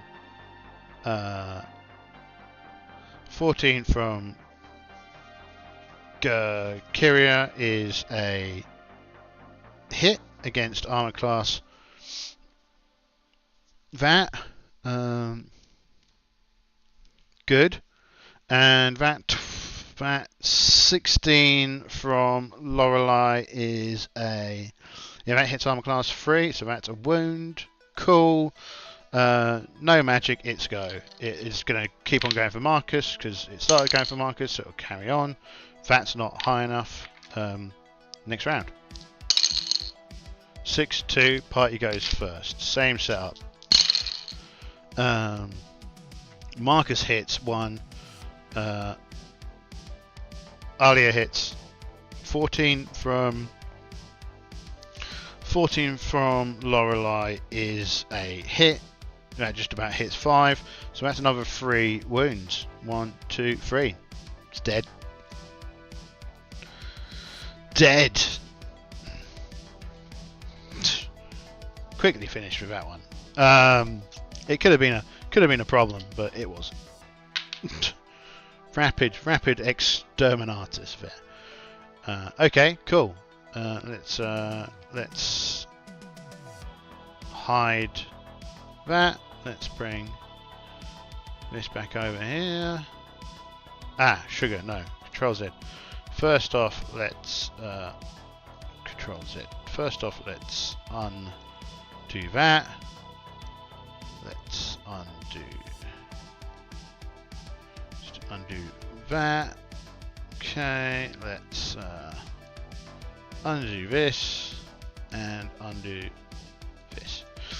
There we go, we're back. So that was a rapid dispatch of this. It could have been problematic, it wasn't. It got bad rolls, they got good rolls. The mission was a complete success. But we search this room and we find 400 gold pieces and 2 gems worth 100 gold pieces each. Ooh, that's some good XP. Into obsidian, so we found friend, sorry, and Pandora, warrior, leader of a sisterhood. Sorry, just making the notes. Sisterhood, enemy. We'll just put that down. Well, maybe not enemy. Very antagonistic. Meanwhile, we made another. Killed Draco. Made 400 gold pieces and 2 gems worth 100 gold pieces each.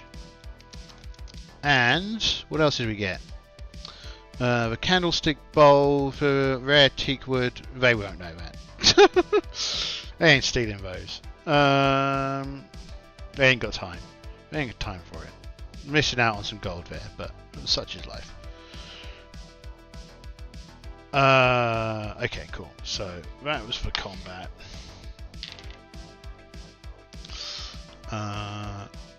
We do roll again though for if anything hurt us.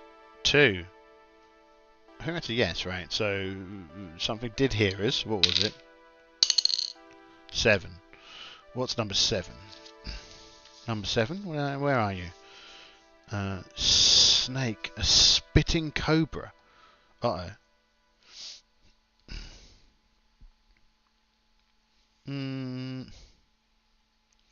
So there are 3 spitting cobras. 1 hit dice. Do poison damage. Savers fighter 1. Morale 7.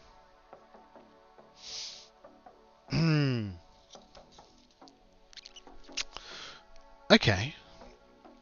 Let's go back over here then. I wonder if I can have like 2 copies of this.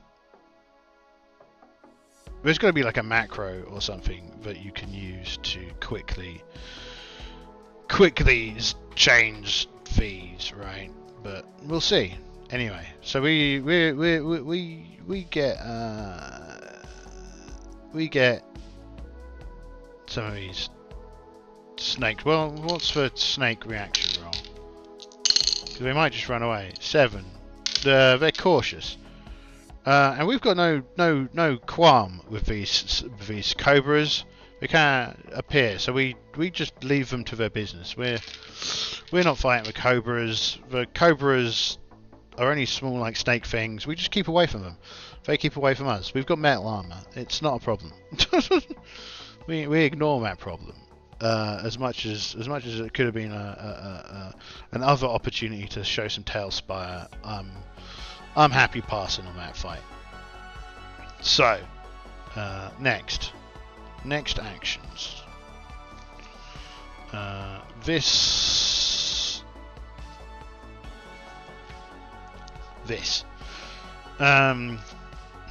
So we come back, and Marcus has already said he's not gonna take off his mask. So we go into 14. 14. Chamber of a Magi. Along the north and west walls of this room hang a large tapestry showing the major constellations. You have interrupted a religious service. 13 figures in rainbow-coloured hoods, robes, and silver masks stand in front of a stone star-shaped altar. The masks match the face of a middle statue on the pyramid, the winged child. The centremost figure of the group wears a silver crown. The worshippers are the Magi of Usimagaras. The one wearing the silver crown is Ariga Sakinos. So let's note that name down.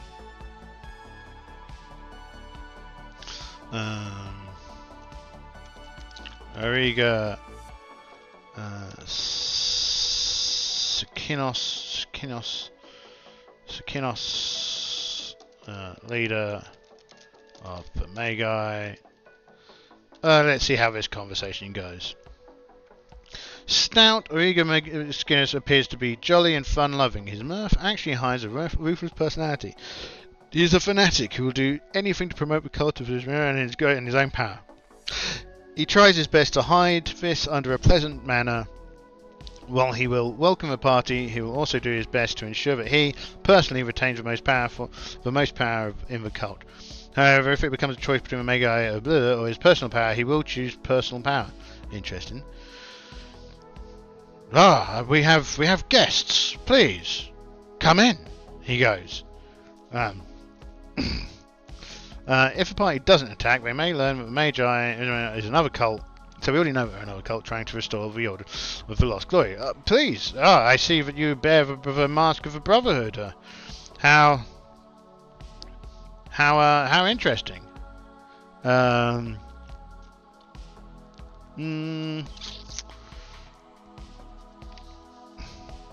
So again, I think this is kind of a bad mechanic, right? It's -3 for showing that they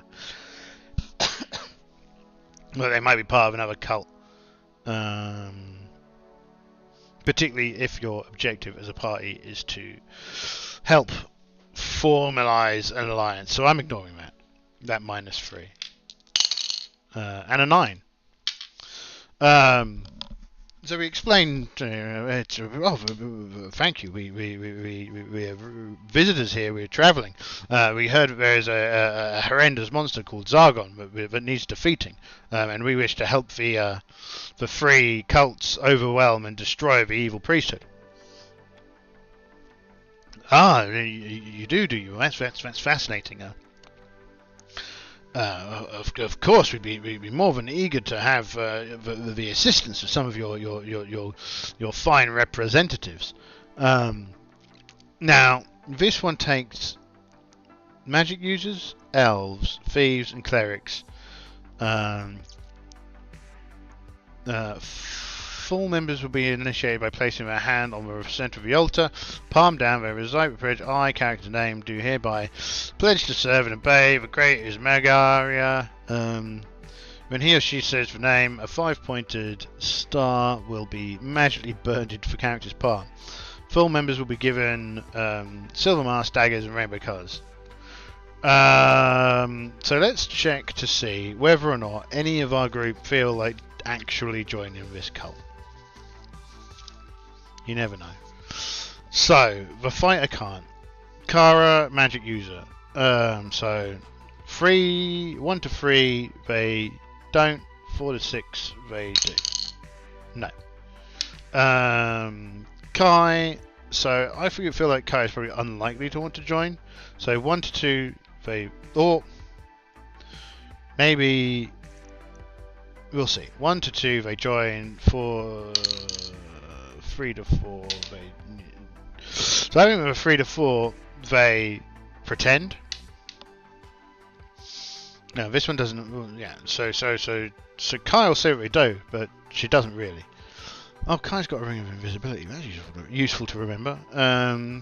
Kyria can't join, and that leaves. Oh, Lorelei could join. No.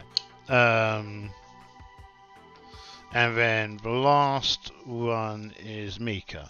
How does Mika feel? Mika does want to join. So Mika does sign up. Okay, so Mika becomes a member of Sages. So she becomes initiated. So she places her hand on the altar, palm down, and recites I, Mika. I, Mika, do hereby pledge a service to obey Uzumagaria, and as she says the name Uzumagaria, a 5-pointed star is magically burned into the character's palm. She's given a silver mask, dagger, and rainbow-coloured robes.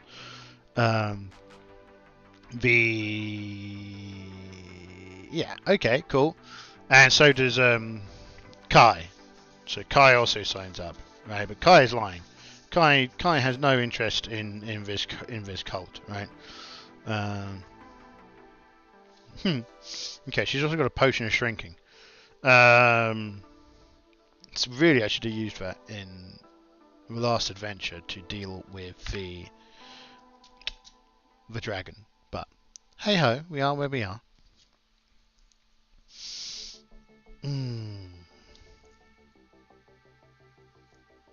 Okay. And that's, I mean, I reckon that's going to take another hour or so, right? So we missed that encounter, which is kind of a shame. Let's just get rid of that whole one. And we've had to burn a couple of... See, I said for the last bunch had torches, but why would they have had torches? Well, I did roll them, they did. Clearly they'd collected the torches from a beastie of some sort, right? That's why they had torches. Torches. Cool. Oh, there's so much combat. I had almost no combat. I'm gagging for a bit of combat.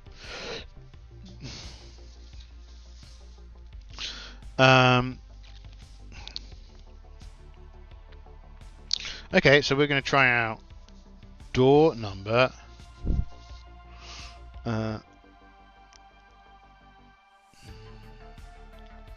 door number 19. So we're going to set the thing to come through here, go into 19. 19. The shifting wall. At the end of the corridor is an 8-foot tall bronze statue of a winged child with 2 snakes twinned around its body. It's holding a wand in one hand and a handful of coins in the other. The statue looks firmly connected to the wall. Oh, so the followers also gain rainbow robes, a silver dagger, and a silver mask. So that's how cool outfits. Next, right.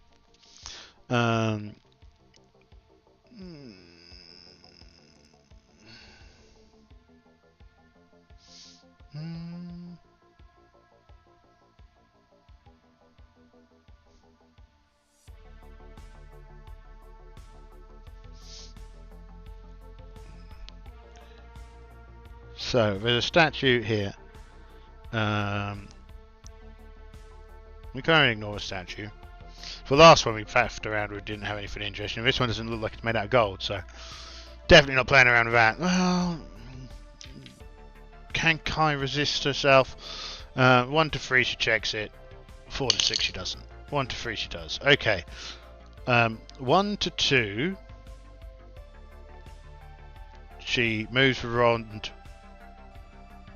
Right. 3 to 4 she moves it left. 5 to 6 she doesn't touch it. She moves it left. Okay. If the wand is pulled right. If the wand is pulled left, the wall shifts westward to the end of the hall. It will block at least a 10-foot section of the hall. The wall will stay there for 3 turns.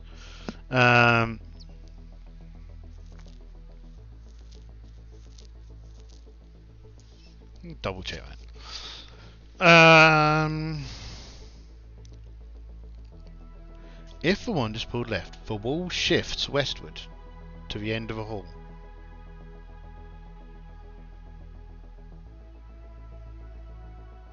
It will block for the last 10 foot. Oh right, okay, so that basically moves back so we could go into 14A if we wanted to. I guess we will, right? So we'll go down there, see what's down there. We peek in. It's this room which we were just in, and we go back. So that's just give it another 2 turns of faffing about on my dungeon tracker. 1, 2. Oh, we should probably roll these. Okay, so the first there's a random encounter this turn. Number 7. We've already done a number 7, haven't we? Number 7 was Cobras. Not interested in cobras.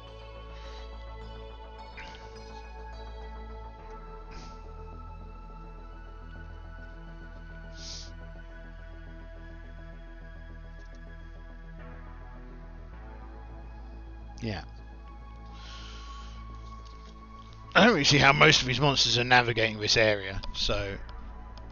Ow. Okay, so we go back into 19A. Right. 1, 2, 3. 19A is open. This is a 3x3 room. It has, as noted here, 19A. 19A. The storeroom room is filled with crates, barrels. 4 large brown beetles, each about 3 foot long, are breaking into them. The beetles are oil beetles. Oil beetles can squirt an oily fluid at victims up to 5 foot away. If the oil hits, it raises painful blisters, causing the victim to fight with a penalty of -2 to hit. Rolls until a cure light wound spell or at least 24 hours have passed. If the spell is used to cure the blisters, it will not cure the points of damage. So, question 1. How do the beetles react? Because they are busy scurrying around and eating the stuff. 7. So they're kind of indifferent. Question is, do we want to fight with beetles? 4 to 6 party wants to fight with beetles. 1 to 3 they don't. 3 they don't. So they just close the door and go, this is not worth our time. Cool, so that's 19 done. 24. Room 24 is...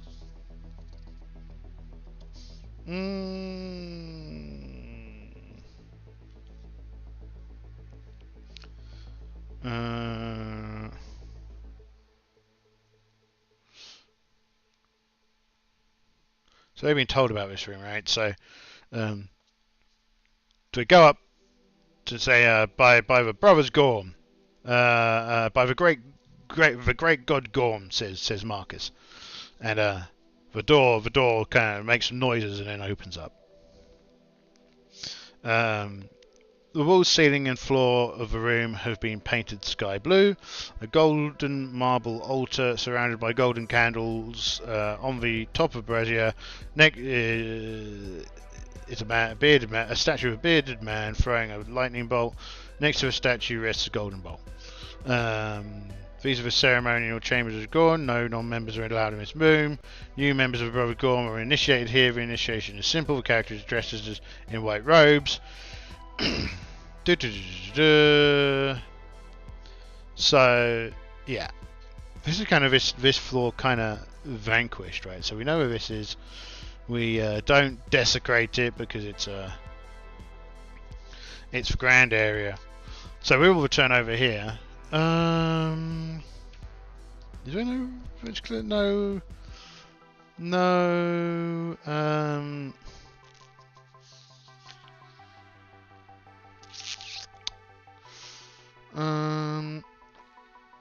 Chamber of Medura.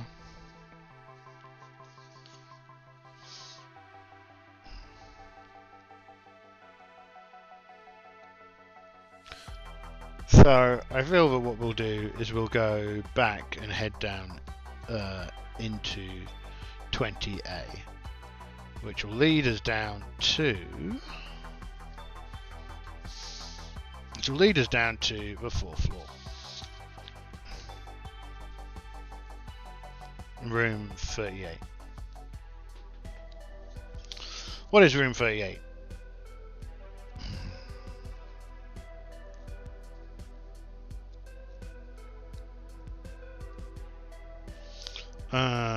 The Jester's Burial Room. Painted on the walls of this room are court scenes showing King Alexander and Queen Zenobia being entertained by a dwarven jester. A small coffin rests in a nick in the east wall. In each of the corners of the room is a large brass jar. I don't think we're very interested in searching this room very much, but and I reckon to come down here we'll have used up a turn or two. Right, so on this floor we will encounter a random monster. What, 1, 5.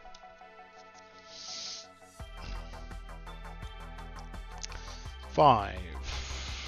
Magi Usamigaras. What are they doing?